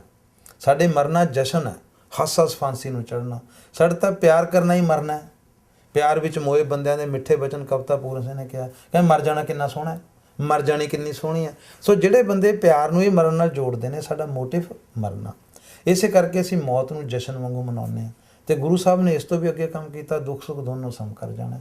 खुशी दा भोग होवे पाड़दा होवे, आनंद साहब नाल संपन्न ना आनंद भयो मरी माए। सो सानू पंजाबियां नूं सहजता दा संदेश गुरु साहब ने दिता। इसे उस स्थिति विच गए, प्रदेश गए कि जां असीं मैदान च लड़े, जां असीं मरे, जां सानू प्रदेश जाना पिया। साडीआं फसलां मिधियां गईयां, रोज़गार लई जाना पिया। तुसीं देखो अज तुसीं गोरियां नूं नौकर रखिया होया, तुसीं रोज़गार लैण आए सी, रोज़गार देण लग गए इत्थे आके। सो असीं ਉਹ ਬਰਕਤ ਸਾਨੂੰ ਮਿਲੀ। ਦੂਸਰਾ ਹੈ ਕਿ ਆਰਥਿਕ ਮਜਬੂਰੀ ਦੇ ਭੰਨੇ ਹੋਏ, ਫਿਰ ਹੌਲੀ ਹੌਲੀ ਸਾਡਾ ਇਹ ਸ਼ੌਕ ਬਣ ਗਿਆ। ਹੁਣ ਸਾਡੀ ਆਦਤ ਹੀ ਬਣ ਗਿਆ, ਹਰ ਤੀਜੇ ਬੰਦੇ ਨੇ ਕਾਗਜ਼ ਵਿਦੇਸ਼ ਤੇ ਭਰੇ ਹੋਏ। ਤੇ ਦੂਜੀ ਗੱਲ ਹੈ ਪੂਰੀ ਦੁਨੀਆ ਆਪਣੀ ਹੈ ਤੇ ਘੁੰਮਣਾ ਫਿਰਨਾ ਚਾਹੀਦਾ ਹੈ। ਹੁਣ ਤਾਂ ਜਿੱਥੇ ਮਰਜ਼ੀ ਜਾਓ, ਜਿੱਥੇ ਮਰਜ਼ੀ ਹੋ। ਹਾਂ, ਜਿਹੜਾ ਡਾਇਸਪੋਰਾ ਮਜਬੂਰੀ ਵਸ ਹੋਇਆ, ਜਿਹਨੂੰ ਲੋਕ ਡਾਇਸਪੋਰਾ ਨਹੀਂ ਮੰਨਦੇ, ਮੈਂ ਮੰਨਦਾ, ਉਹ ਹੈ ਜਿਹੜਾ ਪਾਕਿਸਤਾਨ ਬਣਿਆ। ਅਸੀਂ ਹਿੰਦੁਸਤਾਨ ਤੇ ਪਾਕਿਸਤਾਨ ਅੱਡ ਅੱਡ ਦੇਸ਼ ਹੋਣ ਦੇ ਬਾਵਜੂਦ ਪਾਕਿਸਤਾਨ ਦੇ ਪੰਜਾਬ ਨੂੰ ਆਪਣਾ ਹੀ ਸਮਝਦੇ ਹਾਂ। ਸਾਨੂੰ ਕਦੇ ਪ੍ਰਦੇਸ਼ ਨਹੀਂ ਲੱਗਦਾ। ਪਰ ਦੂਜੇ ਪਾਸੇ ਇੱਕ ਸੁਪਨੇ ਦੀ ਪੂਰਤੀ ਹੋਈ, ਸਾਡੇ ਮੁਸਲਮਾਨ ਵੀਰਾਂ ਭੈਣਾਂ ਲਈ ਇੱਕ ਦੇਸ਼ ਬਣ ਗਿਆ। ਪਰ ਉਸ ਸੁਪਨੇ ਦੀ ਪੂਰਤੀ ਦਾ ਖਮਿਆਜ਼ਾ ਕੀ ਹੋਇਆ ਕਿ ਇੱਧਰਲੇ ਮੁਸਲਮਾਨ ਉੱਧਰ ਗਏ, ਉੱਧਰਲੇ ਹਿੰਦੂ ਸਿੱਖ ਇੱਧਰ ਹੋਏ। ਫਿਰ ਉਹ ਕਸ਼ੀਦਗੀ 'ਚ ਹੋਏ, 10 ਲੱਖ ਪੰਜਾਬੀ ਮਾਰੇ ਗਏ। ਅਸੀਂ ਜਦੋਂ ਵੀ ਕਹਿੰਦੇ ਹਾਂ ਦੇਸ਼ ਵੰਡ ਦਾ ਪੰਜਾਬੀ ਸਾਹਿਤ 'ਤੇ ਪ੍ਰਭਾਵ, ਅਸੀਂ ਆਜ਼ਾਦੀ ਬਾਅਦ 'ਚ ਕਹਿੰਦੇ, ਦੇਸ਼ ਵੰਡ ਪਹਿਲਾਂ ਕਹਿੰਦੇ। ਜਦ ਸਾਡੇ ਬੁੜੇ ਜਦੋਂ ਰੌਲੇ ਪਏ, ਜਦੋਂ ਵੰਡ ਵੰਡਾਰਾ ਹੋਇਆ, ਸੋ ਉਹ ਜਿਹੜਾ ਜਬਰੀ ਜਾਣਾ ਆਉਣਾ ਪਿਆ, ਮੈਨੂੰ ਲੱਗਦਾ ਉਹ ਅਸਲੀ ਡਾਇਸਪੋਰਾ ਸੀ, ਜਿਹੜਾ 66 ਸਾਲ ਬਾਅਦ ਵੀ ਹਾਲੇ ਜ਼ਖਮ ਤਾਜ਼ੇ ਨੇ। ਹਾਲੇ ਵੀ ਅਸੀਂ ਕਹਿੰਦੇ ਉਹ ਬਹਾਲਪੁਰੀਆ, ਉਹ ਝਾਂਗੀ, ਮਤਲਬ ਝੰਗ ਦੇ ਇਲਾਕੇ ਦਾ ਹੋਣਾ ਗੱਲ ਕਿਵੇਂ ਹੋ ਗਿਆ? ਬਹਾਲਪੁਰੀਆ ਹੋਣਾ, ਕੱਲ੍ਹ ਨੂੰ ਤੁਹਾਨੂੰ ਕਹੋ ਸਰੀਆ, ਸਰੀ ਦਾ, ਉਹ ਪਟਿਆਲਵੀ। ਔਰ 66 ਸਾਲ ਬਾਅਦ ਵੀ ਇੱਧਰ ਰਿਫਿਊਜੀ, ਉੱਧਰ ਮਹਾਜਰ। ਅਜੇ ਤੱਕ ਇੱਕ ਸੱਭਿਆਚਾਰ ਦੇ ਵਿੱਚ ਦੂਜੇ ਉਪ ਸੱਭਿਆਚਾਰ ਦੇ ਬੰਦੇ ਨਹੀਂ ਸਮਾ ਸਕੇ। ਝੰਗ ਸਿਆਲਾਂ ਦੀ ਹੀਰ ਸਾਡੀ ਆਪਣੀ ਹੈ, ਦੂਜੇ ਪਾਸੇ ਬੰਦਾ ਝੰਗੀ ਹੈ। ਸੋ 66 ਸਾਲਾਂ ਬਾਅਦ ਵੀ ਸਾਡੀਆਂ ਜੜ੍ਹਾਂ ਟੁੱਟੀਆਂ, ਜਦ ਕਿ ਅਸੀਂ ਇੱਕੋ ਹੀ ਸੱਭਿਆਚਾਰ ਦੇ ਬੰਦੇ ਹਾਂ, ਸਿਰਫ ਉਪ ਸੱਭਿਆਚਾਰ ਦਾ ਫਰਕ ਹੈ। ਸੋ ਇਸ ਕਰਕੇ ਡਾਇਸਪੋਰਾ ਨੂੰ ਹੁਣ ਇਸ ਦ੍ਰਿਸ਼ਟੀ ਤੋਂ ਲੈਣਾ ਚਾਹੀਦਾ ਕਿ ਅੱਜ ਭਾਰਤੀ Punjab, Pakistani Punjab, Canadian Punjab, American Punjab, England ਦਾ ਪੰਜਾਬ, ਆਸਟ੍ਰੇਲੀਅਨ ਪੰਜਾਬ, ਨਿਊਜ਼ੀਲੈਂਡ ਪੰਜਾਬ। ਮੇਰਾ ਮੁੰਡਾ ਸਿਡਨੀ ਰਹਿੰਦਾ, ਆਸਟ੍ਰੇਲੀਆ, ਉੱਥੇ 20 ਸਾਲਾਂ ਬਾਅਦ ਕੈਨੇਡਾ ਬਣ ਜਾਣਾ, ਪੰਜਾਬੀਆਂ ਦਾ ਰਾਜ ਉੱਥੇ ਹੋ ਜਾਣਾ। ਸੋ ਜੇ ਅਸੀਂ ਰਾਜ ਕਰਨਾ ਹੈ, ਸਾਡੇ ਹਰੀ ਸਿੰਘ ਨਲਵੇ ਨੇ ਮਤਲਬ ਤੁਸੀਂ ਦੇਖੋ ਵੀ ਅਫਗਾਨਿਸਤਾਨ ਜਾ ਕੇ ਝੰਡਾ ਗੱਡ ਦਿੱਤਾ। ਸੋ ਜੇ ਅਸੀਂ ਰਣਜੀਤ ਸਿੰਘ ਵੇਲੇ ਤੋਂ ਜਹਾਜ਼ ਨਹੀਂ ਸੀ ਹੁੰਦੇ, ਜਦੋਂ ਅਫਗਾਨਿਸਤਾਨ ਤੱਕ ਝੰਡੇ ਝੁਲਾ ਸਕਦੇ ਹਾਂ ਤੇ ਹੁਣ ਜੇ ਅਸੀਂ ਕੈਨੇਡਾ 'ਚ ਝੰਡੇ ਝੁਲਾ ਦੇ ਕੀ ਮਾੜੀ ਗੱਲ ਹੈ। ਕੱਲ ਨੂੰ ਅਸੀਂ ਚੰਦ ਤੇ ਵੀ ਝੰਡੇ ਝੁਲਾਵਾਂਗੇ। ਇਸ ਲਈ ਪੰਜਾਬੀਆਂ ਦਾ ਕੋਈ ਰੌਲਾ ਨਹੀਂ। ਉਹ ਕਹਿੰਦੇ ਬੰਦਾ ਚੰਦ ਤੇ ਨੀਲ ਆਰਮਸਟਰਾਂਗ ਉਤਰਿਆ, ਬੜਾ ਖੁਸ਼ ਕਿ ਮੈਂ ਦੁਨੀਆ ਦਾ ਪਹਿਲਾ ਬੰਦਾ ਚੰਦ ਤੇ। ਅੱਗੇ ਕਹਿੰਦੇ 2 ਪੰਜਾਬੀ ਮਿਲੇ, ਤੁਸੀਂ ਕਿਵੇਂ? ਕਹਿੰਦੇ ਇਸ ਤਾਂ ਵੰਡ ਤੋਂ ਬਾਅਦ ਇੱਥੇ ਛੱਡ। ਸੋ ਪੰਜਾਬੀਆਂ ਨੇ ਤਾਂ ਝੰਡੇ ਗੱਡਣੇ ਆ, ਤੇ ਝੰਡੇ ਗੱਡਣ ਨੂੰ ਨੈਗੇਟਿਵ ਦ੍ਰਿਸ਼ਟੀ ਡਾਇਸਪੋਰਾ ਨਹੀਂ ਲੈਣਾ ਚਾਹੀਦਾ। ਮੈਂ ਤੁਹਾਡੇ ਇੱਥੇ ਆਇਆ, ਚਾਰੇ ਪਾਸੇ ਪੱਗਾਂ ਹੀ ਪੱਗਾਂ ਦਿਖਦੀਆਂ, ਗੋਰਾ ਸਹੁੰ ਖਾਨ ਨੂੰ ਨਹੀਂ ਦਿਖਦਾ। ਇਸ ਤੋਂ ਬਾਅਦ ਗੋਰੇ ਉੱਥੇ ਦਿਖ ਜਾਂਦੇ ਆ। ਚਾਰੇ ਪਾਸੇ ਪੰਜਾਬੀ ਦੇ ਬੋਰਡ, ਪੰਜਾਬੀ ਦੀ ਬੱਲੇ ਬੱਲੇ। ਸੋ ਜੇ ਇਹੋ ਜਿਹਾ ਡਾਇਸਪੋਰਾ ਪੰਜਾਬੀਆਂ ਨੂੰ ਚਾਹੀਦਾ, ਹੋਰ ਸਾਨੂੰ ਕੀ ਚਾਹੀਦਾ? ਪੂਰੀ ਦੁਨੀਆ ਸਾਡੀ ਆ, ਅਸੀਂ ਉਹਨੂੰ ਬੁੱਕਲ 'ਚ ਲੈ ਸਕਦੇ ਹਾਂ। ਹੁਣ ਪੰਜਾਬ 22 ਜ਼ਿਲ੍ਹਿਆਂ ਦਾ ਪੰਜਾਬ ਨਹੀਂ। ਇੱਕ ਵਾਰੀ ਪੰਜਾਬ ਸੁੰਗੜਿਆ, ਕਦੇ ਦਿੱਲੀ ਪੰਜਾਬ ਦਾ ਹਿੱਸਾ ਸੀ, ਫਿਰ 1912 'ਚ ਦਿੱਲੀ ਅੱਡ ਹੋਇਆ। ਅਫਗਾਨਿਸਤਾਨ ਕਾਬਲ ਦੀਆਂ ਕੰਧਾਂ ਤੱਕ ਮੈਂ ਪਾਉਂਦਾ ਘੂਕਰ ਹਾਂ, ਪਰ ਪਿਆਰੇ ਬਾਬਾ ਜੀ ਪਰ ਜ਼ਿਆਦਾ ਕੁੱਕਰ ਹਾਂ। ਤੇ ਮੁੜ ਕੇ ਪੰਜਾਬ 47 'ਚ ਵੰਡਿਆ ਗਿਆ, 40,000 ਪਿੰਡ ਵੰਡੇ ਗਏ। ਫਿਰ 66 'ਚ ਹਰਿਆਣਾ ਹਿਮਾਚਲ ਹੋ ਗਿਆ, 12,729 ਪਿੰਡ ਰਹਿ ਗਏ।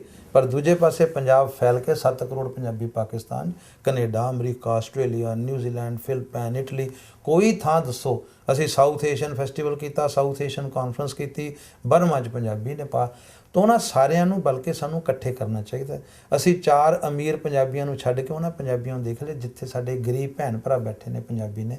ਸਾਡੇ doctor Jaspal Singh vice chancellor ਸਾਹਿਬ ਨੇ ਜਦੋਂ 2008 'ਚ ਆਏ ਤੇ ਉਹਨਾਂ ਨੇ ਪਹਿਲੇ ਹੀ ਸੰਕਲਪ ਲਿਆ ਸਰਬ ਭਾਰਤੀ ਕਾਨਫਰੰਸ ਕਰਾਉਣ ਦਾ। ਹਰ ਸਾਲ 30 ਅਪ੍ਰੈਲ ਨੂੰ ਸਰਬ ਭਾਰਤੀ ਕਾਨਫਰੰਸ ਦੇ ਪਤਾ ਲੱਗਿਆ ਬੰਗਾਲ 'ਚ ਕਿਹੜੇ ਪੰਜਾਬੀ, ਤਮਿਲਨਾਡੂ 'ਚ ਕਿਹੜੇ, ਆਂਧਰਾ ਪ੍ਰਦੇਸ਼ ਕਿਹੜੇ, ਕਰਨਾਟਕ ਦੇ ਵਿੱਚ ਕਿਹੜੇ, ਕੇਰਲਾ ਦੇ ਵਿੱਚ ਕਿਹੜੇ, ਮਹਾਰਾਸ਼ਟਰ 'ਚ ਕਿਹੜੇ, ਉੜੀਸਾ ਦੇ ਵਿੱਚ ਕਿਹੜੇ, ਕਸ਼ਮੀਰ ਦੇ ਵਿੱਚ ਕਿਹੜੇ। ਸੋ ਪੂਰੇ ਭਾਰਤ 'ਚ ਪੰਜਾਬੀ ਕਿੱਥੇ ਕਿੱਥੇ ਨੇ, ਫਿਰ ਸਾਊਥ ਏਸ਼ੀਆ 'ਚ ਪੰਜਾਬੀ ਕਿੱਥੇ ਨੇ, ਏਸ਼ੀਆ 'ਚ ਕਿੱਥੇ ਨੇ, ਦੁਨੀਆ 'ਚ ਕਿੱਥੇ ਨੇ। ਅਸੀਂ ਜਿੱਥੇ ਕਿਤੇ ਵੀ ਦੁਨੀਆ 'ਚ ਹਾਂ, ਸਾਡੀ ਪਛਾਣ ਪੰਜਾਬੀ ਦੀ ਹੈ। ਅਸੀਂ ਹਿੰਦੂ, ਸਿੱਖ, ਮੁਸਲਮਾਨ, ਈਸਾਈ ਹੋ ਸਕਦੇ ਹਾਂ, ਪਰ ਪਹਿਲੀ ਪਛਾਣ ਪੰਜਾਬੀ ਹੋਣ ਦੀ, ਪੰਜਾਬੀ ਬੋਲੀ ਦੀ ਪਛਾਣ। ਸੋ ਆਪਣੀ ਮੂਲ ਪਛਾਣ ਪੰਜਾਬੀ ਨਾਲ ਜੁੜ ਕੇ ਅਸੀਂ ਆਪਣੀ ਪੰਜਾਬੀਅਤ ਦੀ ਪਛਾਣ ਬਣਾਉਂਦੇ ਹਾਂ, ਫਿਰ ਸਾਡੀਆਂ ਸਾਰੀਆਂ ਪਛਾਣਾਂ ਕਾਇਮ ਰਹਿਣਗੀਆਂ। ਸਭ ਗੱਲ ਇਹ ਹੈ ਕਿ ਜਿਹੜੀ ਮਰਜ਼ੀ ਗੱਲ ਕਰ ਲਈਏ, ਤੁਹਾਡੇ ਅੰਦਰੋਂ ਜਿਵੇਂ ਚਸ਼ਮੇ ਫੁੱਟਦੇ ਨੇ ਤੇ ਜਿੰਨੀ ਵਿਸ਼ਾਲ ਜਾਣਕਾਰੀ ਤੇ ਉਹ ਅਧਿਐਨ ਤੇ ਅਧਿਆਪਨ ਦਾ ਦੋਨਾਂ ਦਾ ਜਿਹੜਾ ਸੁਮੇਲ ਹੈ, ਉਹ ਸਤੀਸ਼ ਵਰਮਾ ਇੱਕ ਐਸੀ ਮਿਸਾਲ ਹੈ ਜਿਹੜੀ ਚੱਲਦੀ ਫਿਰਦੀ ਸੰਸਥਾ ਹੈ, ਇਨਸਾਈਕਲੋਪੀਡੀਆ। ਪ੍ਰੋਫੈਸਰ, ਤੁਹਾਡਾ ਅਨੁਭਵ ਜਿੱਥੇ ਹੋਰ ਪੱਖਾਂ ਦਾ, ਉੱਥੇ ਤੁਸੀਂ ਕਟਾਕਸ਼ਮਈ, ਵਿਅੰਗਮਈ ਜਦੋਂ ਸਟੇਜ ਕੰਡਕਟ ਕਰਦੇ ਹੋ ਤਾਂ ਵੱਡੀਆਂ ਵੱਡੀਆਂ ਸਟੇਜਾਂ ਤੇ ਤੁਸੀਂ ਲੋਕਾਂ ਨੂੰ ਬੰਨ੍ਹ ਲੈਂਦੇ ਹੋ, ਕੀਲ ਲੈਂਦੇ ਹੋ। ਤੇ ਅੱਜ ਇੱਕ ਤੁਸੀਂ ਬਤੌਰ ਮੇਜ਼ਬਾਨ ਮੈਂ ਇਹ ਗੱਲ ਕਰ ਰਹੇ ਹਾਂ ਕਿ ਤੁਸੀਂ ਮਹਿਮਾਨ ਹੋ, ਪਰ ਗੱਲ ਇਹ ਹੈ ਕਿ ਉਹ ਚਸ਼ਮਾ ਤੁਹਾਡੇ ਅੰਦਰ ਜਿਵੇਂ ਫੁੱਟਦਾ, ਕੁਝ ਇੱਕ ਜ਼ਰੂਰ ਸਾਡੇ ਨਾਲੋਂ ਗੁਰਵਿੰਦਰ, ਇਸ ਤਰ੍ਹਾਂ ਜਿਵੇਂ ਸੰਗੀਤਕਾਰ ਸੁਰਾਂ ਨਾਲ ਖੇਡਦਾ ਨਾ, ਵਿਲੰਬ ਸੁਰ ਲਾ ਦਿੰਦਾ, ਸੋ ਮੈਂ ਸ਼ਬਦਾਂ ਨਾਲ ਖੇਡਦਾ। ਅੰਗਰੇਜ਼ੀ 'ਚ ਵੀ, ਪੰਜਾਬੀ 'ਚ ਵੀ, ਹਿੰਦੀ 'ਚ ਵੀ। ਅੰਗਰੇਜ਼ੀ 'ਚ ਕੋਈ ਬੰਦਾ ਮੈਨੂੰ ਰੋਹ ਪਾਵੇ ਨਾ ਕਿ ਬੜੀ ਚੀਜ਼ ਹੈ, ਮੈਂ ਕਹਾਂ what you mean, you may be a lion but I have seen so many lions whose lions are usually wet। ਇੱਦਾਂ ਹੀ ਮੈਂ ਪੰਜਾਬੀ ਦੇ ਵੀ ਸ਼ਬਦਾਂ ਨਾਲ ਖੇਡਦਾ। ਮੈਂ ਕਿਸੇ ਦੇ ਘਰ ਜਾਵਾਂ, ਮੰਨ ਲਓ ਸੰਜੀਵ ਦੇ ਘਰ ਆਇਆ, ਇਹ ਕਹੋਗੇ ਡਾਕਟਰ ਸਾਹਿਬ ਕੀ ਖਾਓਗੇ, ਮੈਂ ਕਹਾਂ ਬੇਟਾ ਪਹਿਲਾਂ ਤੁਹਾਡਾ ਨਮਕ ਖਾਵਾਂਗੇ। ਸੋ ਪਹਿਲਾਂ ਮੈਂ ਨਮਕ ਖਾਣਾ, ਫਿਰ ਮਿੱਠਾ ਖਾਣਾ। ਸੋ ਸ਼ਬਦਾਂ ਦੇ ਨਾਲ ਖੇਡਣਾ। ਇੱਕ ਮੈਂ ਜਾਰਜ ਬਰਨਾਰਡ ਸ਼ਾਹ ਦਾ ਲੇਖ ਪੜ੍ਹਿਆ ਸੀ BA 'ਚ ਪੜ੍ਹਦਿਆਂ, ਦਾ ਆਰਟਲੈਸ ਆਰਟ ਆਫ ਰਿਪਾਰਟੀ, ਹਾਜ਼ਰ ਜਵਾਬੀ ਦੀ ਕਲਾ। ਸੋ ਸ਼ਬਦਾਂ ਦੇ ਨਾਲ ਜਦ ਅਸੀਂ ਖੇਡਦੇ ਹੋ ਨਾ, ਫਿਰ ਬੜੇ ਸਾਰੇ ਰੰਗ ਖਿੜਦੇ ਆ। ਸੋ ਮੈਂ ਕਿਉਂਕਿ ਸ਼ਬਦਾਂ ਦੇ ਨਾਲ 24 ਘੰਟੇ ਵਿਚਰਦਾ, ਸੋ ਸ਼ਬਦਾਂ ਨਾਲ ਖੇਡਣਾ ਮੇਰਾ ਸ਼ੌਕ ਹੈ। ਛੋਟੇ ਛੋਟੇ ਤੁਸੀਂ ਉਹਦੇ ਵਿੱਚ ਨਿੱਕੇ ਨਿੱਕੇ ਲਤੀਫੇ ਜਿਹੀਆਂ ਗੱਲਾਂ ਇਸ ਤਰ੍ਹਾਂ ਦੀ ਕਰ, ਮੈਨੂੰ ਲੱਗਦਾ ਕਿਉਂਕਿ ਇਹ ਇੱਕ ਬਹੁਤ ਵੱਡਾ ਕੁਦਰਤੀ ਗੱਲ ਹੈ ਕਿ ਲੰਮਾ ਸਫ਼ਰ ਹੈ ਤੁਹਾਡਾ। ਇਹ ਗੱਲ ਸੱਚ ਹੈ ਕਿ ਹਰ ਬੰਦੇ ਦੀ, ਕਿਉਂਕਿ ਤੁਸੀਂ ਇੱਕ ਬੜੇ ਅੱਛੇ ਵਾਰਤਕਾਰ ਹੋ, ਲਿਖਾਰੀ ਦੇ ਤੌਰ ਤੇ ਤੁਹਾਡੀਆਂ ਆਪਣੀਆਂ ਬਹੁਤ ਵੱਖ-ਵੱਖ ਤਰ੍ਹਾਂ ਦੀਆਂ ਵੰਨਗੀਆਂ ਜਿਹੜੀਆਂ ਤੁਹਾਡੇ ਅੰਦਰ ਸਮਾਈਆਂ ਹੋਈਆਂ। ਸਾਹਿਤਕ ਤੌਰ ਤੇ ਵੀ ਇਹ ਦੱਸੋ ਕਿ ਜਿਹੜਾ ਇੱਕ ਵਾਰਤਕਾਰ ਬਣਨਾ ਉਹ ਕਿੰਨਾ ਕੁ ਔਖਾ ਹੈ ਤੇ ਉਸ ਦੀ ਮੰਜ਼ਿਲ ਕਿਵੇਂ ਹਾਸਲ ਕੀਤੀ ਜਾਂਦੀ? ਦੇਖੋ ਜੀ, ਸਾਹਿਤ ਰੂਪ ਮੈਂ ਸਾਰੇ ਪੜ੍ਹਾਉਣਾ। ਕਵਿਤਾ ਲਿਖਣੀ ਸਭ ਤੋਂ ਔਖੀ ਹੈ, ਸਭ ਤੋਂ ਸੌਖੀ ਹੈ। ਸਭ ਤੋਂ ਸੌਖੀ ਕਿਵੇਂ ਹੈ ਕਿ ਇਹ ਇੰਟਿਊਸ਼ਨ ਨਾਲ ਆਉਂਦੀ ਹੈ, ਅੰਤਰ ਪ੍ਰੇਰਨਾ ਨਾਲ ਆਉਂਦੀ ਹੈ। ਤੁਸੀਂ ਦੇਖੋ ਕਿ 14-15 ਸਾਲ ਦੀ ਉਮਰ 'ਚ ਹਰ ਬੰਦਾ ਕਵੀ ਹੁੰਦਾ। ਮੈਂ ਟੀਚਰ ਹਾਂ, ਜਿਹਦੀ ਮਰਜ਼ੀ ਕਾਪੀ ਚੱਕਾਂ, ਪਿੱਛੋਂ ਪੜ੍ਹਦਾ ਮੈਂ ਉਰਦੂ ਵਾਂਗੂ, ਪਿੱਛੇ ਸ਼ੇਰ ਲਿਖੇ ਹੁੰਦੇ, ਕਿਉਂਕਿ ਉਹ ਇੱਕ ਤੁਹਾਡੇ ਅੰਦਰ ਅੰਤਰ ਪ੍ਰੇਰਨਾ ਹੋਈ। ਹਰ ਬੰਦਾ ਕਵੀ ਹੋ ਸਕਦਾ, ਚੰਗਾ ਮਾੜਾ ਹੋਵੇ ਬਾਅਦ ਦੀ ਗੱਲ ਹੈ। ਥੋੜ੍ਹੀ ਜਿਹੀ ਮਿਹਨਤ ਕਰੇ ਕਹਾਣੀਕਾਰ ਹੋ ਸਕਦਾ, ਬੈਠ ਕੇ ਬੰਦਾ ਬਿਰਤਾਂਤ ਲਿਖ ਸਕਦਾ। ਜ਼ਿਆਦਾ ਮਿਹਨਤ ਕਰੇ ਨਾਵਲ ਵੀ ਲਿਖ ਸਕਦਾ, ਕਿਉਂਕਿ ਨਾਵਲ ਦੇ ਵਿੱਚ ਤੁਸੀਂ ਬਿਰਤਾਂਤਕਾਰ ਹੋ। ਜਿੱਥੇ ਮਰਜ਼ੀ ਜਾਓ, ਮੈਂ ਲਿਖ ਸਕਦਾ ਕਿ ਦਵਿੰਦਰਪਾਲ ਸਿੰਘ ਘਰੋਂ ਤੁਰਿਆ ਤੇ ਸੁਪਨੇ ਚੰਦ ਤੇ ਪਹੁੰਚ ਗਿਆ। ਹੁਣ ਮੈਂ 2 ਮਿੰਟ 'ਚ 16,000 ਕਿਲੋਮੀਟਰ ਕੈਨੇਡਾ ਪਹੁੰਚਾ ਸਕਦਾ। ਪਰ ਨਾਟਕ ਲਿਖਣਾ ਬਹੁਤ ਔਖਾ ਹੈ। ਤੁਹਾਨੂੰ ਹਰ ਬੰਦਾ ਨਵਾਂ ਨਾਟਕਕਾਰ ਨਹੀਂ ਮਿਲੇਗਾ, ਕਿਉਂਕਿ ਨਾਟਕ ਸਿਰਫ ਸੰਵਾਦ ਨਹੀਂ ਲਿਖਣਾ, ਉਹ 'ਚ ਕਾਰਜ ਸਿਰਜਣਾ ਹੈ। ਤੁਹਾਨੂੰ ਰੰਗਮੰਚ ਦਾ ਪਤਾ ਹੋਣਾ ਚਾਹੀਦਾ। ਇੰਝ ਹੀ ਵਾਰਤਕ ਲਿਖਣੀ ਔਖੀ ਹੈ। ਮੈਂ ਵਾਰਤਕ ਨੂੰ ਨਾਟਕ ਤੋਂ ਵੀ ਅੱਗੇ ਮੰਨਦਾ। ਤੁਸੀਂ ਦੇਖੋਗੇ ਬਹੁਤੇ ਵਾਰਤਕਾਰ ਤੁਹਾਨੂੰ 40+ ਮਿਲਣਗੇ, ਜਾਂ ਉਹ ਮਿਲਣਗੇ ਜਿਹੜੇ ਇੰਜੀਨੀਅਰ ਡਾਕਟਰ ਅਲੱਗ-ਅਲੱਗ ਖਿੱਤਿਆਂ 'ਚੋਂ ਆਏ ਆ। ਗੁਰਬਖਸ਼ ਸਿੰਘ ਇੰਜੀਨੀਅਰਿੰਗ 'ਚੋਂ ਆਏ, ਪੂਰਨ ਸਿੰਘ ਕੈਮਿਸਟਰੀ 'ਚੋਂ ਆਏ, ਡਾਕਟਰ ਬਲਵੀਰ ਸਿੰਘ ਵਿਗਿਆਨ ਦੇ ਵਿੱਚੋਂ ਆਏ। ਵਾਰਤਕ ਲਈ 2 ਚੀਜ਼ਾਂ, ਨੰਬਰ 1 ਤੁਹਾਡਾ ਵਿਸ਼ਾਲ ਅਨੁਭਵ, ਕਿਉਂਕਿ ਵਾਰਤਕ ਦੇ ਵਿੱਚ ਨਾ ਜਿਹੜੀਆਂ ਤੁਹਾਨੂੰ ਸਹੂਲਤਾਂ ਹੁੰਦੀਆਂ ਨਾ, ਜਿਵੇਂ ਬੀਬੀ ਨੇ ਰੋਟੀ ਬਣਾਉਣੀ ਹੈ, ਆਲੂ ਉਬਲੇ ਪਏ ਨੇ, ਚੱਕੇ ਤੇ ਪਰੌਂਠਾ ਬਣਾਤਾ। ਜਦ ਤੁਸੀਂ ਹਰ ਚੀਜ਼ ਚੱਕੀ ਤੇ ਤੁਸੀਂ ਪਹਿਲਾਂ ਕਣਕ ਪੀਸਣੀ ਹੈ, ਫਿਰ ਤੁਸੀਂ ਆਟਾ ਬਣਾਉਣਾ, ਹਰ ਚੀਜ਼ ਕਰਨੀ ਹੈ। ਵਾਰਤਕ ਦੇ ਵਿੱਚ ਕੀ ਹੈ ਕਿ ਕਵਿਤਾ 'ਚ ਤੁਹਾਨੂੰ ਸਹਾਰਾ ਮਿਲ ਜੂਗਾ ਬਿਰਤਾਂਤ ਦਾ, ਕਹਾਣੀ 'ਚ, ਨਾਵਲ 'ਚ ਬਿਰਤਾਂਤ ਦਾ ਸਹਾਰਾ ਮਿਲ ਗਿਆ, ਕਵਿਤਾ 'ਚ ਸਹਾਰਾ ਮਿਲ ਗਿਆ ਇਮੈਜੀਨੇਸ਼ਨ ਦਾ, ਬਿੰਬ ਦਾ। ਬਿਲਕੁਲ ਠੀਕ ਹੈ। ਪਰ ਵਾਰਤਕ ਦੇ ਵਿੱਚ ਕੋਈ ਉਹ 'ਚ ਪਲਾਟ ਨਹੀਂ, ਕੋਈ ਉਹ 'ਚ ਤੁਹਾਨੂੰ ਬਿੰਬ ਦਾ ਸਹਾਰਾ, ਕਲਪਨਾ ਦਾ ਸਹਾਰਾ ਨਹੀਂ। ਸਭ ਤੋਂ ਪਹਿਲਾਂ ਤੁਸੀਂ ਉਹਨੂੰ ਭਰਨ ਵਾਸਤੇ ਨਾ, ਜਿਵੇਂ ਆਲੂ ਸਟਫ ਕਰੀਦੇ ਆ, ਤੁਹਾਨੂੰ ਉਹਦੇ ਵਿੱਚ ਗਿਆਨ ਤੇ ਇਨਫੋਰਮੇਸ਼ਨ ਚਾਹੀਦੀ ਹੈ। ਸੋ ਸਭ ਤੋਂ ਪਹਿਲਾਂ ਤੁਹਾਡਾ ਬਹੁਤ ਸਾਰੇ ਵਿਸ਼ਿਆਂ ਦਾ ਗਿਆਨ ਹੋਵੇ ਤਾਂ ਤੁਸੀਂ ਵਾਰਤਕਾਰ ਹੋ ਸਕਦੇ ਹੋ। ਦੂਜਾ, ਤੁਸੀਂ ਵਾਕ ਦੇ ਵਿੱਚ ਖੂਬਸੂਰਤੀ ਪੈਦਾ ਕਰਨੀ ਹੈ, ਜਿਵੇਂ ਸਧਾਰਨ ਕੱਪੜਿਆਂ ਨਾਲ ਖੂਬਸੂਰਤੀ। ਹੁਣ ਮੇਰੀ ਸ਼ਕਲ ਸੂਰਤ ਰੱਬ ਨੇ ਚੰਗੀ ਨਹੀਂ ਦਿੱਤੀ, ਮੇਰਾ ਨਾਂ ਭਾਵੇਂ ਰਾਮਨ ਲਿੰਗਮ ਇੰਟਰੋਡਿਊਸ ਕਰ ਦਿਓ, ਬੰਦੇ ਤਾਂ ਹੀ ਮੰਨ ਲੈਣਗੇ। ਤੇ ਮੈਂ ਆਪਣੀ ਸ਼ਕਲ ਨੂੰ ਕਵਰ ਕੀਤਾ ਆਪਣੀ ਅਕਲ ਦੇ ਨਾਲ, ਆਪਣੇ ਸ਼ਬਦਾਂ ਦੇ ਨਾਲ। ਵਾਰਤਕ ਦੇ ਵਿੱਚ ਤੁਸੀਂ ਜਿਹੜਾ ਸ਼ਬਦ ਲਿਖਣਾ ਹੈ, ਵਾਕ ਬਣਾਉਣਾ ਹੈ, ਉਹਦੇ ਵਿੱਚ ਕਲਪਨਾ ਦੀ ਪਾਹ ਨਹੀਂ ਹੈ, ਉਹਦੇ ਵਿੱਚ ਬਿਰਤਾਂਤ ਦੀ ਤਾਕਤ ਨਹੀਂ ਹੈ। ਤੁਸੀਂ ਉਹਦੇ ਵਿੱਚ ਹੀ ਖੂਬਸੂਰਤੀ ਪੈਦਾ ਕਰਨੀ ਹੈ, ਸਧਾਰਨਤਾ ਵਿੱਚੋਂ ਅਸਾਧਾਰਨਤਾ ਪੈਦਾ ਕਰਨੀ ਹੈ। ਇਸੇ ਲਈ ਮੈਂ 30 ਸਾਲ ਦੀ ਉਮਰ ਤੱਕ ਕਵੀ ਸੀ, 30 ਸਾਲ ਦਾ ਹੋ ਕੇ ਨਾਟਕਕਾਰ ਬਣਿਆ, 40 ਤੋਂ ਬਾਅਦ ਵਾਰਤਕਾਰ ਬਣਿਆ। ਸੋ ਵਾਰਤਕ ਲਿਖਣੀ ਬਹੁਤ ਔਖੀ ਹੈ। ਮੈਨੂੰ ਬਹੁਤ ਸਾਰੇ ਬੰਦੇ ਕਹਿੰਦੇ, ਡਾਕਟਰ ਸਾਹਿਬ ਤੁਸੀਂ ਬਹੁਤ ਸੌਖਾ ਬੋਲਦੇ ਹੋ। ਮੈਂ ਕਹਿੰਦਾ ਯਾਰ, ਸੌਖਾ ਬੋਲਣਾ ਸਭ ਤੋਂ ਔਖਾ, ਸੌਖਾ ਲਿਖਣਾ ਸਭ ਤੋਂ ਔਖਾ ਕਰਨਾ। ਮੇਰੇ ਮੁਰਸ਼ਦ ਪ੍ਰਥਮ ਪਾਤਸ਼ਾਹ ਗੁਰੂ ਨਾਨਕ ਦੇਵ ਜੀ, ਉਹਨੇ ਲਿਖਿਆ ਮਨ ਜੀਤੇ ਜਗਜੀਤ, 4 ਸ਼ਬਦ ਨੇ ਨਾ, ਪਰ ਇਹ 4 ਸ਼ਬਦ ਲਿਖਣ ਦੇ ਪਿੱਛੇ ਕਿੱਡਾ ਵੱਡਾ ਚਿੰਤਕ ਹੈ। ਜਦੋਂ ਮਿਲੇਨੀਅਮ ਬਦਲਿਆ, ਅਖਬਾਰਾਂ ਚਰਚਾ ਛਿੜੀ, ਤੁਸੀਂ ਵੀ ਜਵਾਨ ਸੀ ਸਨ 2000 'ਚ, ਕਿ ਜੀ ਮੈਨ ਆਫ ਦ ਮਿਲੇਨੀਅਮ ਕੌਣ ਹੈ। ਮੈਂ ਬੜਾ ਸੋਚਿਆ, ਮੈਨੂੰ ਲੱਗਿਆ ਮੈਨ ਆਫ ਮਿਲੇਨੀਅਮ ਨਹੀਂ, ਮੈਨ ਆਫ ਮੈਨੀ ਮਿਲੇਨੀਅਮ ਸਿਰਫ ਤੇ ਸਿਰਫ ਪ੍ਰਥਮ ਪਾਤਸ਼ਾਹ ਗੁਰੂ ਨਾਨਕ ਦੇਵ ਹੋ ਸਕਦੇ, ਜਿਨ੍ਹਾਂ ਦੇ ਕੋਲ ਐਡਾ ਵੱਡਾ ਵਿਜ਼ਨ, ਐਡੀ ਵੱਡੀ ਫਿਲਾਸਫੀ, ਐਡੀ ਵੱਡੀ ਸ਼ਾਇਰੀ। ਯਾਨੀ ਮੈਂ ਹੈਰਾਨ ਹੁੰਦਾ ਗੁਰੂ ਨਾਨਕ ਪਾਤਸ਼ਾਹ ਜੀ ਨੂੰ ਜਦੋਂ ਮੈਂ ਪੜ੍ਹਦਾ ਕਿ ਕਿੱਡਾ ਵੱਡਾ ਵਿਜ਼ਨ ਹੈ। ਅਜੇ ਆਏ ਨੇ ਮੁਗਲ, ਫਾਰਸੀ ਜ਼ਬਾਨ ਆਈ ਹੈ, ਅਜੇ ਫਾਰਸੀ ਦਾ ਖਤਰਾ ਬਣਨਾ ਸ਼ੁਰੂ ਹੋਣਾ, ਪਰ ਉਹ ਕਹਿ ਰਿਹਾ ਘਰ ਘਰ ਮੀਆਂ ਸਭਨਾ ਜੀਆਂ ਬੋਲੀ ਅਵਰ ਤੁਮਾਰ। ਅੱਜ ਅਸੀਂ ਕਹਿੰਦੇ ਹਾਂ ਅੰਗਰੇਜ਼ੀ ਦਾ ਗਲਬਾ ਹੋ ਗਿਆ, ਉਹਨਾਂ ਨੂੰ ਫਾਰਸੀ ਦਾ ਗਲਬਾ ਉਦੋਂ ਹੀ ਨਜ਼ਰ ਆ ਗਿਆ, ਘਰ ਘਰ ਮੀਆਂ ਹੋਣ ਲੱਗੀ। ਔਰ ਉਹਨਾਂ ਨੂੰ ਤੁਸੀਂ ਸਾਇੰਟੀਫਿਕਲੀ ਦੇਖੋ, ਲੱਖ ਅਗਾਸਾਂ ਅਗਾਸ, ਲੱਖ ਪਤਾਲਾਂ ਪਤਾਲ। ਉਸ ਵੇਲੇ ਉਹ ਕਹਿ ਰਿਹਾ, ਅੱਜ ਅਸੀਂ ਕਹਿ ਰਹੇ ਹਾਂ ਕਿ ਸਾਡੇ ਬੜੇ ਸਾਰੇ ਪਲੈਨਟਸ ਨੇ। ਫਿਰ ਜੇ ਸਾਈਕੋਲੋਜੀ ਦੀ ਗੱਲ ਲਈਏ, ਮਨ ਜੀਤੇ ਜਗਜੀਤ, ਅਸੀਂ ਫਰਾਇਡ ਦੇ, ਐਡਲਰ ਨੂੰ, ਯੁੰਗ ਨੂੰ, ਐਰਿਕ ਫਰੋਮ ਨੂੰ ਪੜ੍ਹਦੇ ਹਾਂ ਕਿ ਜੀ ਸਾਡੇ ਅੰਦਰ ਗ੍ਰੰਥੀਆਂ ਹੁੰਦੀਆਂ, ਸਾਡੀ ਈਗੋ ਹੁੰਦੀ ਹੈ, ਸੁਪਰ ਈਗੋ ਹੁੰਦੀ ਹੈ, ਲੇਕਿਨ ਗੁਰੂ ਸਾਹਿਬ ਕਹਿੰਦੇ ਮਨ ਜਿੱਤ ਲੋ ਜਗ ਜਿੱਤਿਆ ਗਿਆ। ਅਸੀਂ ਮਨੋਵਿਗਿਆਨ ਨੂੰ ਮਨੋਰੋਗ ਦੀ ਦ੍ਰਿਸ਼ਟੀ ਤੋਂ ਪੜ੍ਹਦੇ ਹਾਂ, ਮਨ ਜਿੱਤਣ ਦੀ ਦ੍ਰਿਸ਼ਟੀ ਤੋਂ ਪੜ੍ਹਦੇ ਹਾਂ। ਔਰ ਫਿਰ ਈਕੋ ਫਰੈਂਡਲੀ, ਪਵਨ ਗੁਰੂ ਪਾਣੀ ਪਿਤਾ ਮਾਤਾ ਧਰਤ ਮਹਤ, ਜਿਸ ਮਰਜੀ ਪਾਸੇ ਗਗਨ ਮੈਂ ਥਾ ਰਵੀ ਚੰਦ ਦੀਪਕ ਬਨੇ ਜਨਕ ਮੋਤੀ। ਗੁਰੂਦੇਵ ਰਵਿੰਦਰਨਾਥ ਟੈਗੋਰ ਨੂੰ ਕਿਸੇ ਪੱਤਰਕਾਰ ਨੇ ਪੁੱਛਿਆ ਸੀ ਕਿ ਤੁਸੀਂ ਨੈਸ਼ਨਲ ਐਂਥਮ ਲਿਖੀ ਹੈ ਜੀ, ਕੋਈ ਗਲੋਬਲ ਐਂਥਮ ਹੋ ਸਕਦਾ? ਉਹ ਕਹਿੰਦੇ ਹਾਂਜੀ ਹੋ ਸਕਦਾ। ਕਹਿੰਦੇ ਕੌਣ ਲਿਖ ਸਕਦਾ? ਕਹਿੰਦੇ ਕੋਈ ਨਹੀਂ ਲਿਖ ਸਕਦਾ। ਕਹਿੰਦੇ ਕਿਉਂ? ਤੁਸੀਂ? ਕਹਿੰਦੇ ਮੈਂ ਵੀ ਲਿਖ ਸਕਦਾ। ਕਹਿੰਦੇ ਕਾਰਨ? ਕਹਿੰਦੇ ਲਿਖਣ ਦੀ ਲੋੜ ਨਹੀਂ, ਪਹਿਲਾਂ ਹੀ ਲਿਖਿਆ ਪਿਆ। ਕਹਿੰਦੇ ਕਿੱਥੇ? ਕਹਿੰਦੇ ਪੰਜਾਬੀ ਜ਼ੁਬਾਨ 'ਚ ਗੁਰੂ ਨਾਨਕ ਦੇਵ ਜੀ ਨੇ ਲਿਖਿਆ, ਗਗਨ ਮੈਂ ਥਾ ਰਵੀ ਚੰਦ ਦੀਪਕ ਬਣੇ ਜਨਕ ਮੋਤੀ। ਤੁਸੀਂ ਇਮੈਜਿਨ ਕਰੋ, ਇਸ ਦੇ ਉੱਤੇ ਇਹਨੂੰ ਵਿਜ਼ੂਅਲ ਦੇਖੋ ਕਿ ਜੇ ਇਹ ਕਿਸੇ ਟੈਲੀਵਿਜ਼ਨ ਤੇ ਸਕਰੀਨ ਤੇ ਵਿਜ਼ੂਅਲ ਬਣਾਇਆ ਜਾ, ਗਗਨ ਮੈਂ ਥਾਲ ਰਵੀ ਚੰਦ ਦੀਪ, ਹੁਣ ਗਗਨ ਮੈਂ ਥਾਲ ਤਾਰੇ, ਪੂਰੇ ਪਲੈਨਟਸ। ਸੋ ਇੰਨੀ ਡੂੰਘਾਈ ਗੁਰੂ ਨਾਨਕ ਪਾਤਸ਼ਾਹ ਦੇ ਵਿੱਚ ਹੈ ਤੇ ਅਸੀਂ ਉਹਨਾਂ ਦੇ ਵਾਰਸ ਹਾਂ। ਇਸ ਤੋਂ ਵੱਡਾ ਤਾਂ ਮਾਣ ਕੋਈ ਹੋ ਹੀ ਨਹੀਂ ਸਕਦਾ। ਡਾਕਟਰ ਸਾਹਿਬ, ਸੱਚ ਤਾਂ ਇਹ ਹੈ ਕਿ ਜਿਹੜੀ ਗੱਲ ਨੂੰ ਸਾਡੇ ਮਹਾਨ ਗ੍ਰੰਥਾਂ ਦੇ ਵਿੱਚ ਪੇਸ਼ ਕੀਤਾ ਗਿਆ, ਉਸ ਨੂੰ ਤੁਹਾਡੇ ਵਰਗਾ ਅਧਿਆਪਕ ਜਦੋਂ ਵਿਦਿਆਰਥੀਆਂ ਤੱਕ ਪਹੁੰਚਾਉਂਦਾ ਜਾਂ ਅੱਜ ਦਰਸ਼ਕਾਂ ਤੱਕ ਤੁਸੀਂ ਪਹੁੰਚਾ ਰਹੇ ਹੋ, ਤਾਂ ਇੱਕ ਇੱਕ ਸੁਨੇਹਾ ਜਿਹੜਾ ਬੜਾ ਸਪਸ਼ਟ ਦਿਸ ਰਿਹਾ।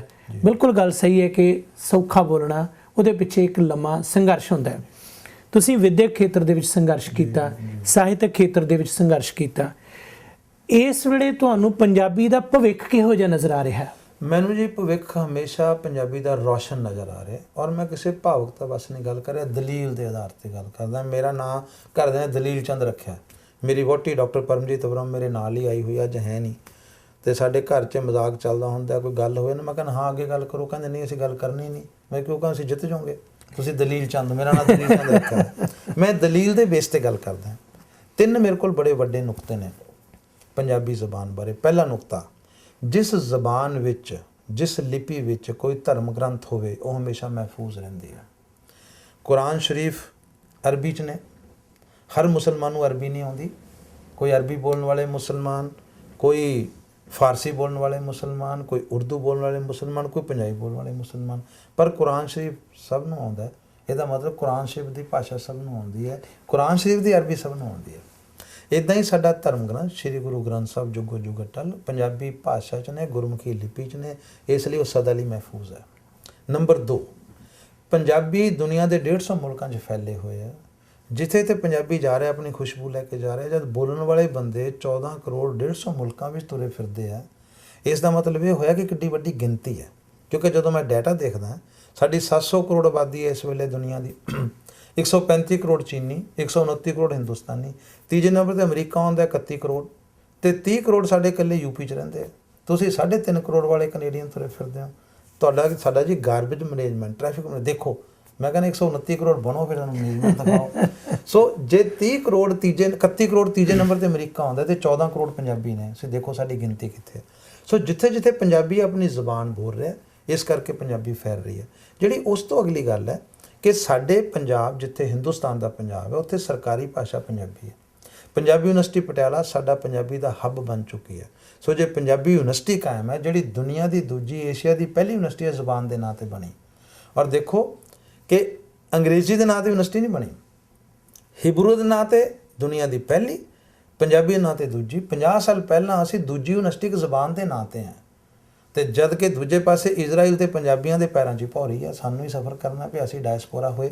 ਸੋ ਪੰਜਾਬੀ ਜ਼ੁਬਾਨ ਨੂੰ ਇਸ ਲਈ ਵੀ ਕੋਈ ਖਤਰਾ ਨਹੀਂ ਕਿ ਪੰਜਾਬੀ ਗਿਆਨ ਵਿਗਿਆਨ ਦੀ ਭਾਸ਼ਾ ਬਣ ਚੁੱਕੀ ਹੈ।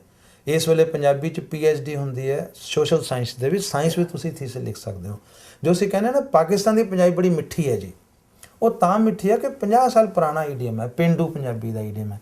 ਸਾਡੇ ਪਿੰਡ ਦਾ ਬੰਦਾ ਬੋਲੇ ਸਾਨੂੰ ਬੜਾ ਮਿੱਠਾ ਲੱਗਦਾ। ਜਦ ਉੱਥੇ ਗਿਆਨ ਵਿਗਿਆਨ ਦੀ ਭਾਸ਼ਾ ਹੋਗੀ, ਫਿਰ ਉਹ ਮਿਠਾਸ ਦੀ ਥਾਂ 'ਤੇ ਤਕਨੀਕੀ ਭਾਸ਼ਾ ਬਣ ਜਾਏਗੀ। ਸੋ ਪੰਜਾਬੀ ਗਿਆਨ ਵਿਗਿਆਨ ਦੀ ਭਾਸ਼ਾ, ਪੰਜਾਬੀ ਪੂਰੀ ਦੁਨੀਆ 'ਚ ਫੈਲੀ ਭਾਸ਼ਾ, ਪੰਜਾਬੀ ਸ਼੍ਰੀ ਗੁਰੂ ਗ੍ਰੰਥ ਸਾਹਿਬ ਦੀ ਭਾਸ਼ਾ। ਫਿਰ ਮੈਂ ਕਿਵੇਂ ਮੰਨ ਲਾ ਕਿ ਪੰਜਾਬੀ ਨੂੰ ਖਤਰਾ ਤੇ ਪੰਜਾਬੀ ਖਤਮ ਹੋ ਜਾਊਗੀ। ਬਹੁਤ ਖੂਬ ਜੀ ਪ੍ਰੋਫੈਸਰ ਸਾਹਿਬ, ਜਿਵੇਂ ਤੁਸੀਂ ਯੂਨੀਵਰਸਿਟੀ ਵਾਲੀ ਗੱਲ ਕੀਤੀ ਹੈ, ਤੇ ਮੈਨੂੰ ਲੱਗਦਾ ਪੰਜਾਬੀ ਯੂਨੀਵਰਸਿਟੀ ਪਟਿਆਲਾ ਦੀ ਜਿਹੜੀ ਪ੍ਰਾਪਤੀ ਹੈ, ਡਾਕਟਰ ਸਤੀਸ਼ ਵਰਮਾ ਵਰਗੀ ਸ਼ਖਸੀਅਤ ਉੱਥੇ ਹੈ, ਡਾਕਟਰ ਜਸਪਾਲ ਸਿੰਘ ਵਰਗੇ ਵਾਈਸ ਚਾਂਸਲਰ ਉੱਥੇ ਨੇ, ਅਨੇਕਾਂ ਹੋਰ ਪ੍ਰੋਫੈਸਰ ਸਾਹਿਬਾਨ ਨੇ। ਤੇ ਵਿਗਿਆਨਕ ਯੁੱਗ ਦੇ ਵਿੱਚ ਜੇ ਅੱਜ ਕੰਪਿਊਟਰ ਸਾਇੰਸ ਦੇ ਰਾਹੀਂ ਅਸੀਂ ਗੱਲ ਕਰਦੇ ਹਾਂ ਕਿ ਆਨਲਾਈਨ ਥੀਸਿਸ ਲਿਖਣਾ ਤੇ PhD ਕਰਨੀ, ਉਹ ਵੀ ਪੰਜਾਬੀ ਯੂਨੀਵਰਸਿਟੀ ਪਟਿਆਲਾ ਦੀ ਪ੍ਰਾਪਤੀ। ਬੈਠਾ ਗੁਰਵਿੰਦਰ ਸਿੰਘ ਜਿਹਦੀ ਆਨਲਾਈਨ ਰਜਿਸਟ੍ਰੇਸ਼ਨ ਹੋਈ, ਆਨਲਾਈਨ ਵਾਈਵਾ ਹੋਇਆ। ਤੇ ਜੇ ਕੰਪਿਊਟਰ ਦੇ ਰਾਹੀਂ ਕੈਨੇਡਾ ਬੈਠਾ ਬੰਦਾ ਵਾਈਵਾ ਦੇ ਸਕਦਾ ਹੈ, ਸਵਾਲਾਂ ਦੇ ਜਵਾਬ ਦੇ ਸਕਦਾ ਹੈ, ਫਿਰ ਪੰਜਾਬੀ ਨੂੰ ਸਾਨੂੰ ਕੀ ਕਰਨਾ? ਹੁਣ ਤਾਂ ਯੂਨੀਕੋਡ ਹੋ ਗਿਆ, ਫੌਂਟਸ ਦਾ ਮਸਲਾ ਹੱਲ ਹੋ ਗਿਆ, ਲਿਪੀਆਂ ਦੇ ਬਦਲੇਵੇਂ ਹੋ ਗਏ। ਆਪਾਂ ਪੰਜਾਬੀ ਜਿਸ ਗੱਲ ਦੇ ਮਗਰ ਪੈ ਜੀ ਛੱਡਦੇ ਨਹੀਂ। ਇਸ ਲਈ ਜੇ ਹੁਣ ਅਸੀਂ ਪੰਜਾਬੀ ਨੂੰ ਤਕਨੀਕੀ ਕਰਨ ਦੇ ਪਿੱਛੇ ਆ ਗਏ, ਫਿਰ ਅਸੀਂ ਵੀ ਅੱਗੇ ਹੋਵਾਂਗੇ। ਅਸੀਂ ਫੌਂਟ ਲੱਭ ਦੱਸਾਂਗੇ ਅੰਗਰੇਜ਼ਾਂ ਨੂੰ ਕਿ ਭਾਈ ਇੱਦਾਂ ਦੇ ਹੋ ਸਕਦੇ। ਵੈਸੇ ਮੈਂ ਲਾਸਟ ਸਮੇਂ ਉੱਥੇ ਉਸ ਵੇਲੇ ਮੌਜੂਦ ਸੀ ਜਦੋਂ ਪੰਜਾਬੀ ਯੂਨੀਵਰਸਿਟੀ ਪਟਿਆਲਾ ਨੇ ਗੁਰਦਾਸ ਮਾਨ ਹੋਰਾਂ ਨੂੰ ਆਨਰੀ ਡੀਲਿਟ ਦੀ ਡਿਗਰੀ ਦਿੱਤੀ, ਤੇ ਤੁਹਾਡੇ ਬੜੇ ਅਜ਼ੀਜ਼ ਨੇ, ਤੁਸੀਂ ਹਮੇਸ਼ਾ ਪਿਆਰ ਦਿੰਦੇ ਹੋ ਤੇ ਤੁਹਾਡੇ ਕੋਲ ਆਉਂਦੇ ਵੀ ਨੇ। ਪੰਜਾਬੀ ਗਾਇਕੀ ਦੇ ਵਿੱਚ ਅੱਜ ਮਾਫ ਕਰਨਾ, ਖੁੰਬਾਂ ਵਾਂਗੂ ਕਈ ਇਹੋ ਜਿਹੇ ਲੋਕ ਉੱਗ ਰਹੇ ਨੇ ਜਿੱਥੇ ਉਹਨਾਂ ਦੇ ਬੋਲਚਾਲ, ਸ਼ਬਦ, ਮਾਂ ਬੋਲੀ ਪੰਜਾਬੀ ਦਾ ਤਿਰਸਕਾਰ ਕਰਦੇ ਨੇ। ਇੱਕ ਪਾਸੇ ਤੁਸੀਂ ਅਮੀਰੀ ਦੀ ਗੱਲ ਦੱਸੀ ਹੈ, ਦੂਜੇ ਪਾਸੇ ਉਹ ਲੋਕ ਪੰਜਾਬੀ ਦੇ ਵਾਸਤੇ ਜੋ ਮਾਹੌਲ ਸਿਰਜ ਰਹੇ ਨੇ, ਉਹਨਾਂ ਬਾਰੇ ਕੀ ਕਹੋ? ਗੁਰਵਿੰਦਰ ਜੀ ਦੱਸੋ, ਤੁਸੀਂ ਪਿੰਡਾਂ 'ਚੋਂ ਆਏ ਹੋ, ਨਦੀਨ ਮਾਰੀ ਦਾ ਨਾ, ਇੱਕ ਵਾਰ ਨਦੀਨ ਮਾਰੀ ਹੈ, ਕਦੇ ਪੱਕਾ ਖਤਮ ਹੋ ਜਾਂਦਾ ਹੈ। 9 ਹਰ ਹਫ਼ਤੇ ਕੱਟਣੇ ਪੈਂਦੇ ਆ, ਉੱਗਦੇ ਆ। ਤੇ ਇਹਨਾਂ ਦਾ ਕੀ ਕੀਤਾ ਜਾਏ? ਇਹਦਾ ਇੱਕੋ ਹੀ ਤਰੀਕਾ ਹੈ ਕਿ 9 ਹਰ ਹਫ਼ਤੇ ਕੱਟੋ। ਇਸ ਲਈ ਮਾੜਿਆਂ ਨੂੰ ਨਿੰਦੋ, ਉਹਦਾ ਤਰੀਕਾ ਹੈ ਕਿ ਚੰਗਿਆਂ ਨੂੰ ਉਭਾਰੋ। ਮੈਨੂੰ ਬੰਦੇ ਕਹਿੰਦੇ ਜੀ ਦੂਰਦਰਸ਼ਨ ਜਲੰਧਰ ਤੇ ਬੰਦੇ ਪੰਜਾਬੀ ਨਹੀਂ ਚੰਗੀ ਬੋਲਦੇ। ਮੈਂ ਕਿਹਾ 30 ਸਾਲ ਤੋਂ ਮੈਂ ਬੋਲਦਾ, ਮੈਂ ਮਾੜੀ ਬੋਲਦਾ। ਗਾਇਕ ਹਰਭਜਨ ਮਾਨ, ਗੁਰਦਾਸ ਮਾਨ, ਸਰਦੂਲ ਸਿਕੰਦਰ, ਸਾਫ ਸੁਥਰਾ ਗਾਉਣ ਵਾਲੇ ਸਰਬਜੀਤ ਚੀਮਾ, ਜਿਹੜੇ ਦੂਜੇ ਪਾਸੇ ਤੁਰੇ, ਉਹ ਕਿੱਡੀ ਕੁ ਗਿਣਤੀ ਹੈ, ਠੀਕ ਹੈ ਨਾ। ਖੁੰਬਾਂ ਵਾਂਗ ਉੱਡਦੇ ਤੇ ਖੁੰਬ ਵਾਂਗ ਬਹਿ ਵੀ ਜਾਂਦੇ ਆ। ਲੇਕਿਨ ਗੁਰਦਾਸ ਮਾਨ ਮੇਰਾ ਲੰਗੋਟੀਆ ਯਾਰ 1980 ਦਾ ਸਟਾਰ ਬਣਿਆ, 33 ਸਾਲ ਤੋਂ ਵੀ ਖੜਾ ਐਵਰੈਸਟ ਦੀ ਚੋਟੀ 'ਤੇ। ਮੇਰੀ ਇੱਕ ਬੇਨਤੀ ਹੈ ਕਿ ਜਦੋਂ ਅਸੀਂ ਨੈਗੇਟਿਵਿਟੀ ਦਾ ਜ਼ਿਕਰ ਬਾਰ-ਬਾਰ ਕਰਦੇ ਹਾਂ ਨਾ, ਸੋ ਕਿਸੇ ਨੂੰ ਰਿਜੈਕਟ ਕਰਨਾ ਵੀ ਸਿਲੈਕਟ ਕਰਨਾ ਹੁੰਦਾ ਹੈ। ਸਿਲੈਕਟ ਤੇ ਰਿਜੈਕਟ ਕਰਨ ਤਾਂ ਨੈਗਲੈਕਟ ਕਰੋ। ਅਸੀਂ ਪੰਜਾਬ 'ਚ ਨਸ਼ੇ ਅਸੀਂ ਨਸ਼ੇ ਨੂੰ ਲੈ ਕੇ ਆ ਰਹੇ ਹਾਂ।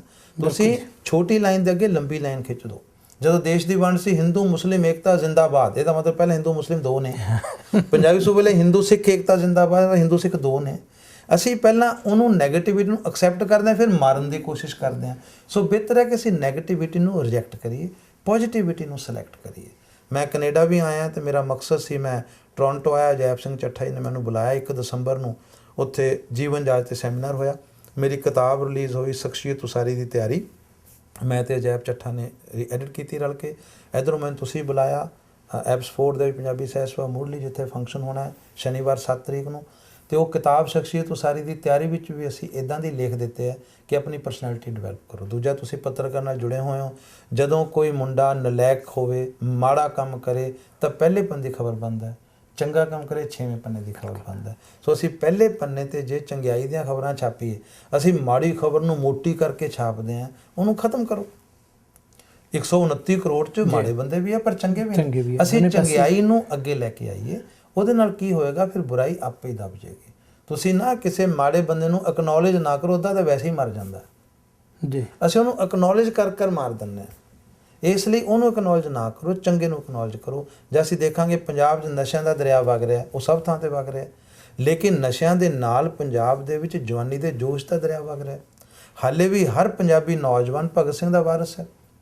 ਉਹਦੇ ਘਰਾਂ ਕਮਰਿਆਂ 'ਚ ਭਗਤ ਸਿੰਘ ਦੀ ਫੋਟੋ ਲੱਗੀ ਹੈ। ਹੱਕ ਸੱਚ ਲਈ ਖੜਨ ਵਾਲੇ ਨੌਜਵਾਨ ਨੇ। ਸੋ ਉਹ ਜਿਹੜੀ ਜਵਾਨੀ ਹੈ, ਜਿਹੜੀ ਨਸ਼ੇ ਨਹੀਂ ਕਰਦੀ, ਜਿਹੜੀ ਜਿਮ ਕਰਦੀ ਹੈ, ਬੋਡੀ ਬਣਾਉਂਦੀ ਹੈ, ਤਨ ਮਨ ਤੰਦਰੁਸਤ ਰੱਖਦੀ ਹੈ, ਇਹ ਸਾਊਂਡ ਮਾਈਂਡ ਇਨ ਸਾਊਂਡ ਬੋਡੀ।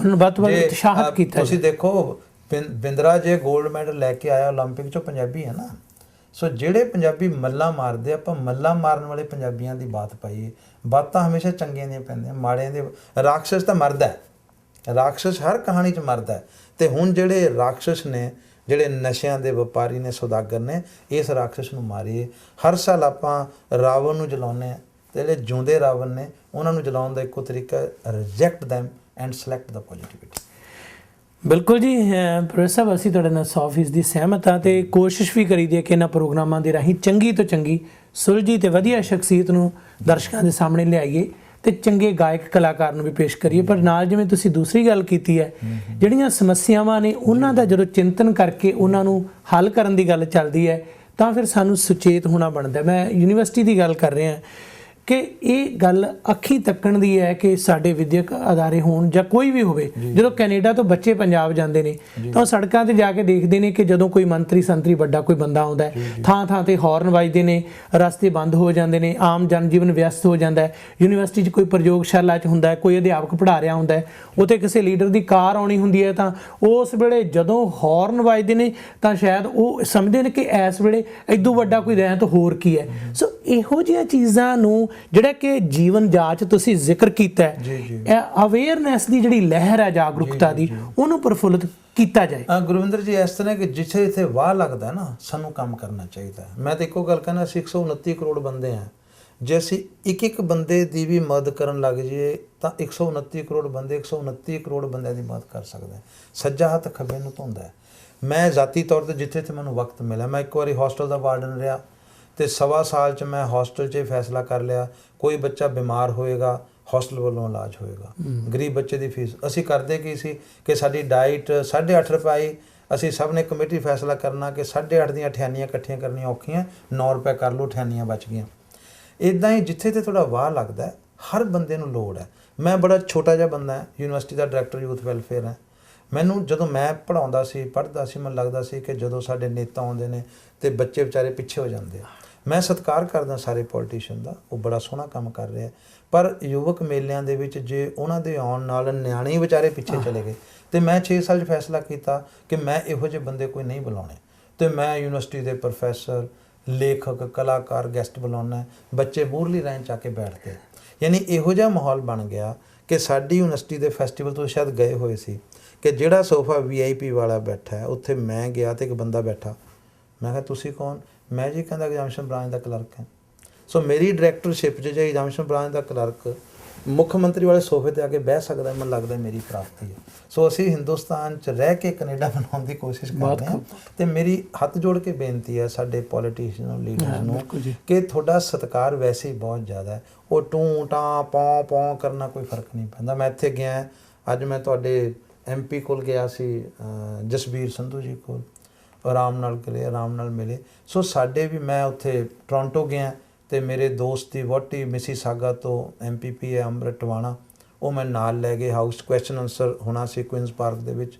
ਉੱਥੇ ਸਭ ਤੋਂ ਪਹਿਲਾਂ ਤਾਂ ਅਨਾਊਂਸ ਹੋਇਆ ਗੈਸਟ ਕਿਹੜੇ ਆਏ ਆ, ਉਹਨੇ ਦੱਸਿਆ ਡਾਕਟਰ ਸਤੀਸ਼ ਵਰਮਾ, ਸਾਰੇ ਹਾਊਸ ਨੇ ਤਾੜੀਆਂ ਮਾਰੀਆਂ।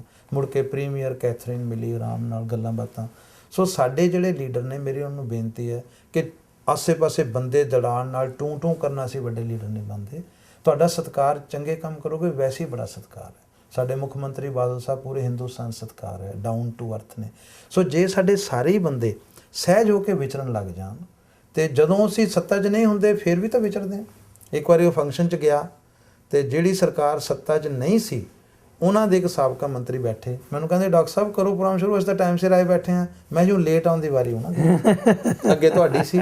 ਪੰਜਾਬੀ ਬੋਲੀ ਲਈ ਧਰਨੇ ਲੱਗਦੇ ਆ, ਜਦੋਂ ਇੱਕ ਸੱਤਾ 'ਚ ਹੁੰਦੇ ਆ ਤਾਂ ਬਿਨਾਂ ਸੱਤਾ ਵਾਲੇ ਭੁੰਜੇ ਬਹਿ ਜਾਂਦੇ ਆ, ਅਗਲੀ ਵਾਰ ਉਹ ਭੁੰਜੇ ਬਹਿ ਜਾਂਦੇ ਆ। ਸੋ ਮੇਰੇ ਪੋਲੀਟੀਸ਼ੀਅਨ ਦੋਸਤਾਂ ਨੂੰ ਬੇਨਤੀ ਹੈ ਕਿ ਤੁਸੀਂ ਪ੍ਰੈਕਟੀਕਲੀ ਕੰਮ ਕਰ ਰਹੇ ਹੋ। ਦੇਖੋ ਪੋਲਿਟਿਕਸ ਦਾ ਬੜਾ ਵੱਡਾ ਰੋਲ ਹੈ। ਅਸੀਂ ਸੁਪਨੇ ਬੀਜਦੇ ਹਾਂ, ਉਹ ਸੁਪਨੇ ਆਪਣੇ ਹੱਥੀਂ ਪੂਰੇ ਕਰ ਸਕਦੇ ਨੇ। ਇਹ ਵਿਸ਼ਵਨਾਥ ਤਿਵਾੜੀ ਨੂੰ ਕਿਸੇ ਨੇ ਪੁੱਛਿਆ ਸੀ ਕਿ ਤੁਸੀਂ ਸਿਆਸਤ 'ਚ ਕਿਉਂ ਆਏ, ਕਹਿੰਦੇ ਯਾਰ ਮੈਂ ਕਵੀ ਹੋਣ ਕਰਕੇ ਨਾ ਖਿਆਲਾਂ 'ਚ ਕੋਈ ਸੁਪਨਾ ਲੈ ਸਕਦਾ, ਪਰ ਪ੍ਰੈਕਟੀਕਲੀ ਮੈਂ ਤਾਂ ਹੀ ਕੁਝ ਕਰ ਸਕਦਾ ਜੇ ਮੇਰੇ ਹੱਥ ਤਾਕਤ ਹੋਵੇ। ਸੋ ਤਾਕਤਾਂ ਵਾਲਿਆਂ ਨੂੰ ਮੇਰੀ ਬੇਨਤੀ ਹੈ ਕਿ ਆਪਣੀ ਤਾਕਤ ਜਿਨ੍ਹਾਂ 'ਤੇ ਵਰਤਣੀ ਹੈ ਉਹਨੂੰ ਹੋਰ ਤਰ੍ਹਾਂ ਵਰਤੋ। ਮੇਰੀ ਕਵਿਤਾ ਹੈ ਆਮ ਆਦਮੀ ਦੀ ਆਤਮ ਕਥਾ, ਬੜੀ ਲੰਬੀ ਕਵਿਤਾ। ਉਹਦੇ ਵਿੱਚ ਉਹ ਕਹਿੰਦਾ ਵੀ ਮੈਂ ਸਵੇਰੇ ਉੱਠਦਾ ਹਾਂ, ਸਾਈਕਲ 'ਤੇ ਝੋਲਾ ਟੁੰਗਦਾ ਹਾਂ ਤੇ ਆਮ ਨੂੰ ਖਾਸ ਬਣਾਉਣ ਤੁਰਦਾ ਹਾਂ, ਤੇ ਮੈਂ ਫਿਰ ਆਮ ਦਾ ਆਮ ਰਹਿ ਜਾਂਦਾ। ਮੇਰੀ ਗਿਣਤੀ ਨਾਲ ਖਾਸ ਬਣਦੇ, ਉੱਥੇ ਮੈਂ ਹਜ਼ਾਰਾਂ ਸਾਂ ਕੇ ਲੱਖਾਂ, ਇਸ ਆਧਾਰ 'ਤੇ ਖਾਸ ਬਣਦੇ। ਪਰ ਮੈਂ ਜਿੱਥੇ ਲੰਘਾ ਉੱਥੇ ਲਿਖਿਆ ਹੁੰਦਾ ਰਸਤਾ ਆਮ ਨਹੀਂ ਹੈ। ਸੋ ਮੈਂ ਆਮ ਹੋ ਕੇ ਖਾਸਾਂ ਨੂੰ ਖਾਸ ਬਣਾਵਾਂ ਤੇ ਖੁਦ ਆਮ ਦਾ ਆਮ ਰਹਿ ਜਾਵਾਂ। ਸੋ ਜਿਸ ਆਮ ਆਦਮੀ ਨਾਲ ਖਾਸ ਬੰਦੇ ਨੇ, ਮੇਰੀ ਰੈਲੀ 'ਚ 1 ਲੱਖ ਬੰਦਾ ਆਇਆ, ਉਹ ਜਿਹੜਾ 1 ਲੱਖ ਬੰਦਾ ਆਇਆ ਤੁਹਾਡੀ ਰੈਲੀ ਸਫਲ ਹੋਈ, ਉਹ 1 ਲੱਖ ਬੰਦਾ ਇੰਪੋਰਟੈਂਟ ਹੈ। ਤੇ ਮੁੜ ਕੇ ਜਦ ਤੁਸੀਂ ਗਏ ਰੈਲੀ ਤੋਂ ਟੂੰ ਕਰਦੇ ਹੋ, ਉਹਦੇ ਡੰਡੇ ਪੈ ਗਏ ਵਿਚਾਰੇ ਗਰੀਬ ਆਦਮੀਆਂ ਦੇ। ਮੈਂ ਆਪਣੇ ਸਟਾਰ ਦੋਸਤਾਂ ਨੂੰ ਵੀ ਕਹਿਣਾ ਵੀ ਤੁਹਾਨੂੰ ਦੇਖਣ ਬੰਦੇ ਆਏ ਨੇ, ਸੋਟੀਆਂ ਵਿਚਾਰੇ ਖਾ ਰਹੇ ਆ, ਕਿਹਦੀ ਸਜ਼ਾ ਭੁਗਤ ਰਿਹਾ। ਇਸ ਲਈ ਤੁਸੀਂ ਇੱਕ ਆਮ ਬੰਦੇ ਵਾਂਗ ਵਿਚਰੋ। ਜੇ ਆਮ ਬੰਦੇ ਹੋ ਤੁਹਾਨੂੰ ਕੋਈ ਖਤਰਾ ਨਹੀਂ। ਜਦੋਂ ਸੱਤਾ 'ਚ ਨਹੀਂ ਹੁੰਦੇ ਫਿਰ ਤਾਂ ਖਤਰਾ ਕੋਈ ਹੁੰਦਾ ਨਹੀਂ ਹੈ, ਉਹੀ ਤੁਸੀਂ ਹੋ ਨਾ। ਸੱਤਾ 'ਚ ਹੋਏ ਤੇ ਤੁਹਾਡੇ ਆਲੇ ਦੁਆਲੇ ਸਿਕਿਉਰਿਟੀ ਹੋ ਜਾਂਦੀ ਹੈ। ਸੋ ਸਿਕਿਉਰਿਟੀ ਤਾਂ ਸੱਚੀ ਸਰਕਾਰ ਦੀ ਹੋਣੀ ਚਾਹੀਦੀ ਹੈ। ਜੇ ਤੁਹਾਨੂੰ ਦਿਲੋਂ ਪਿਆਰ ਕਰਦੇ ਹੋ, ਸਿਕਿਉਰ ਹੋ। ਬਹੁਤ ਖੂਬ। ਗੁਰਦਾਸ ਮਾਨ ਨੇ ਤਾਂ ਕਦੇ ਕੋਈ ਹਥਿਆਰਬੰਦ ਨਹੀਂ, ਸਿਕਿਉਰਿਟੀ ਗਾਰਡ ਰੱਖੇ, 33 ਸਾਲ ਤੋਂ ਸਟਾਰ ਬਣਿਆ ਹੋਇਆ। ਸੋ ਕਲਾਕਾਰ ਹੋਣ, ਸਾਡੇ ਰਾਜਨੀਤੀਵਾਨ ਹੋਣ, ਜੇ ਤੁਹਾਨੂੰ ਲੋਕ ਦਿਲੋਂ ਪਿਆਰ ਕਰਦੇ ਨੇ, ਖਤਰਾ ਨਹੀਂ। ਬਾਕੀ ਇਹ ਜਾਂ ਤੋਂ ਆਣੇ ਜਾਣੀ ਹੈ, ਜਾਂ ਕੀ ਕੋਈ ਬਾਤ ਨਹੀਂ। ਜੇ ਤੁਸੀਂ ਮਰਨਾ ਹੀ ਹੈ ਤੇ ਕੋਈ ਪਤਾ ਨਹੀਂ, ਬਾਥਰੂਮ ਤਿਲਕ ਕੇ ਹੀ ਮਰ ਸਕਦੇ ਹੋ। ਸੇ ਮੌਤ ਦਾ ਭਾਅ ਚੱਕੋ। ਬਾਬਾ ਜੀ ਨੇ ਕਿਹਾ ਕਿ ਜੀਣਾ ਕੂੜ ਤੇ ਮਰਨਾ ਸੱਚ। ਔਰ ਕਬੀਰ ਸਾਹਿਬ ਨੇ ਕਿਹਾ ਕਿ ਜਦੋਂ ਤੁਸੀਂ ਇਸ ਸਥਿਤੀ 'ਤੇ ਪਹੁੰਚ ਜਾਓ, ਜਿਤ ਮਰਨੇ ਤੇ ਜਗ ਡਰੈ ਮੇਰੇ ਮਨ ਆਨੰਦ, ਮਰਨੇ ਤੇ ਹੀ ਪਾਈਏ ਪੂਰਨ ਪਰਮਾਨੰਦ।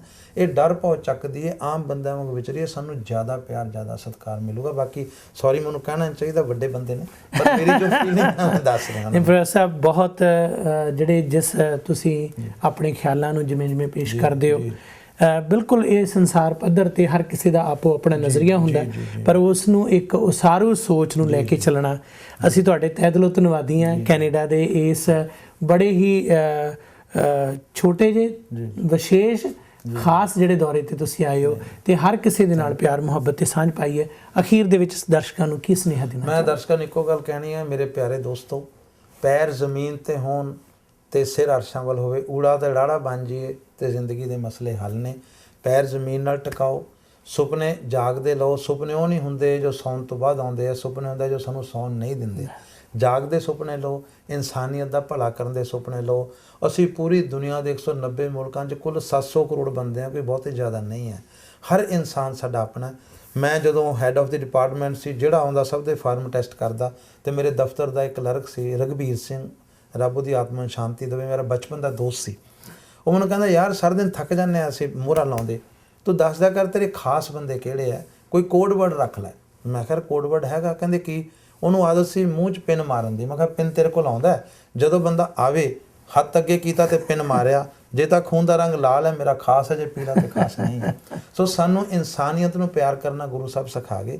ਇਨਸਾਨੀਅਤ ਨੂੰ ਪਿਆਰ ਕਰੀਏ ਔਰ ਪੂਰੇ ਇਨਸਾਨ ਦੋਸਤੀ ਦਾ ਰਿਸ਼ਤਾ ਡਿਵੈਲਪ ਕਰੀਏ। ਜਿਹੜੇ ਮਰਜ਼ੀ ਧਰਮ ਨਾਲ ਜੁੜੇ ਹੋਈਏ, ਜਿਹੜੀ ਮਰਜ਼ੀ ਜ਼ਾਤ ਹੋਵੇ, ਜਿਹੜਾ ਮਰਜ਼ੀ ਖਿੱਤਾ ਹੋਵੇ, ਅਸੀਂ ਮੂਲ ਰੂਪ ਵਿੱਚ ਇਨਸਾਨ ਹੈ। ਸਾਨੂੰ ਇਹੀ ਗੁਰੂ ਸਾਹਿਬ ਸਿਖਾ ਕੇ ਗਏ ਹੈ, ਮਾਨਸ ਕੀ ਜਾਤ ਸਭ ਹੈ ਇੱਕ ਕੇ ਪਹਿਚਾਨ ਉਹ।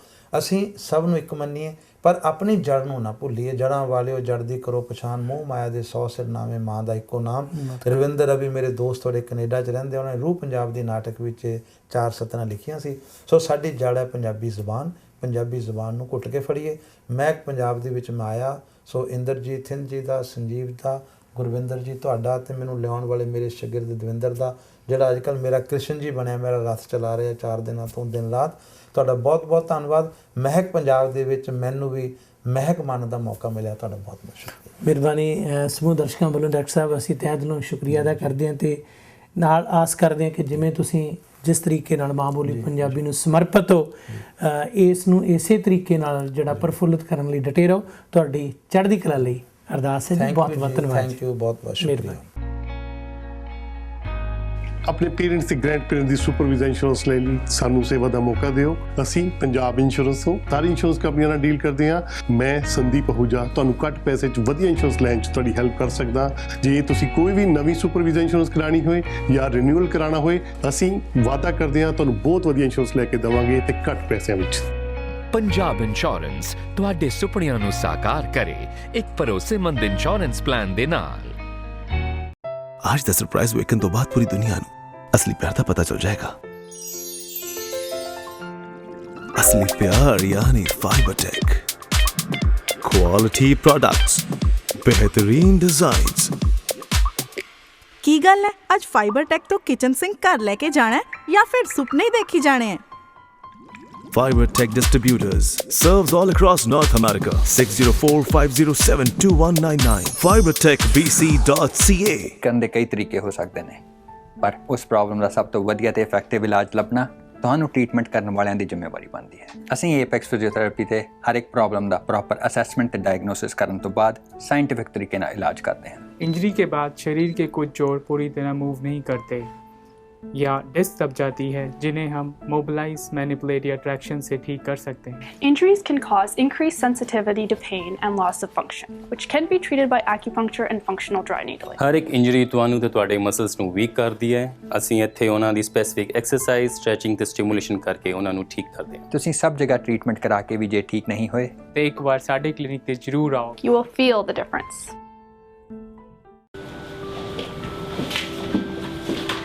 ਕੀ ਹੋਇਆ? ਕਿਸ ਨਾਲ ਲੜ ਕੇ ਆਈ ਹੈ? ਤਾਂ ਹਰ ਵੇਲੇ ਮਜ਼ਾਕ ਹੀ ਸੁਝਦਾ ਹੈ। ਕੀ ਹੋਇਆ? ਆ ਮੰਮੀ ਡੈਡੀ ਨੂੰ ਇੰਡੀਆ ਤੋਂ ਸੁਪਰ ਵੀਜ਼ੇ ਤੇ ਮੰਗਾਉਣ ਲਈ ਇਮੀਗ੍ਰੇਸ਼ਨ ਨੇ ਮੇਰੀਆਂ ਗੁੱਡੀਆਂ ਕਮਾਈਆਂ ਪਈਆਂ ਨੇ। ਕੀ ਕਹਿੰਦੇ ਆ? ਕਦੇ ਕਦੇ ਆ ਪੇਪਰ ਲੈ ਕੇ ਆਓ, ਕਦੇ ਆ ਪੇਪਰ ਲੈ ਕੇ। ਓ ਮਾਈ ਗॉड, ਮੈਂ ਤਾਂ ਦੁਖੀ ਹੋ ਚੁੱਕੀ ਹਾਂ। ਬਸ ਇੰਨੀ ਗੱਲ ਤੋਂ ਘਬਰਾ ਗਈ ਹੈ? ਆਹ ਇੰਨੀ ਕੀ ਗੱਲ? ਜਦੋਂ ਆਪਾਂ ਨਾ ਕ੍ਰਾਊਨ ਇਮੀਗ੍ਰੇਸ਼ਨ ਦੇ ਰਾਜਪਾਲ ਹੋਟਲਰ ਨੂੰ ਮਿਲੇ ਨਾ, ਤਾਂ ਉਹਨਾਂ ਨੇ ਕੰਮ ਮਿੰਟਾਂ ਸਕਿੰਟਾਂ 'ਚ ਕਰ ਦੇਣੇ ਨੇ। ਸੱਚੀ ਮੈਂ ਤਾਂ ਐਵੇਂ ਘਬਰਾ ਗਈ ਸੀਗੀ।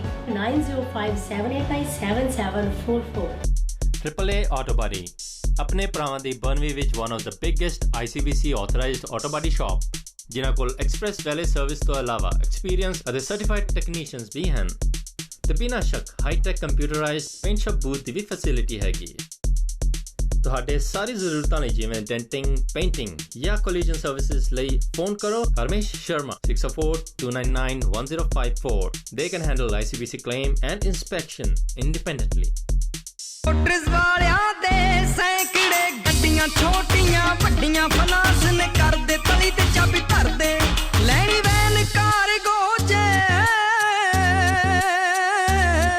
ਲੈਣੀ ਵੈਨ ਕਾਰਗੋ ਜੇ, ਭਾਵੇਂ ਪਿਕ ਅਪ ਲੈਣਾ ਚਾਹੇ ਟਰੱਕ ਮਿਲੋ ਇੱਕ ਮੇਰ ਅਜੀਤ ਸਿੰਘ ਹੇਰ ਵੇਟ ਥੋੜੀ ਕਰਦੇ। Hair Motors 12375 King George Highway, Surrey. Call 5807755. ਹੇਰ ਮੋਟਰ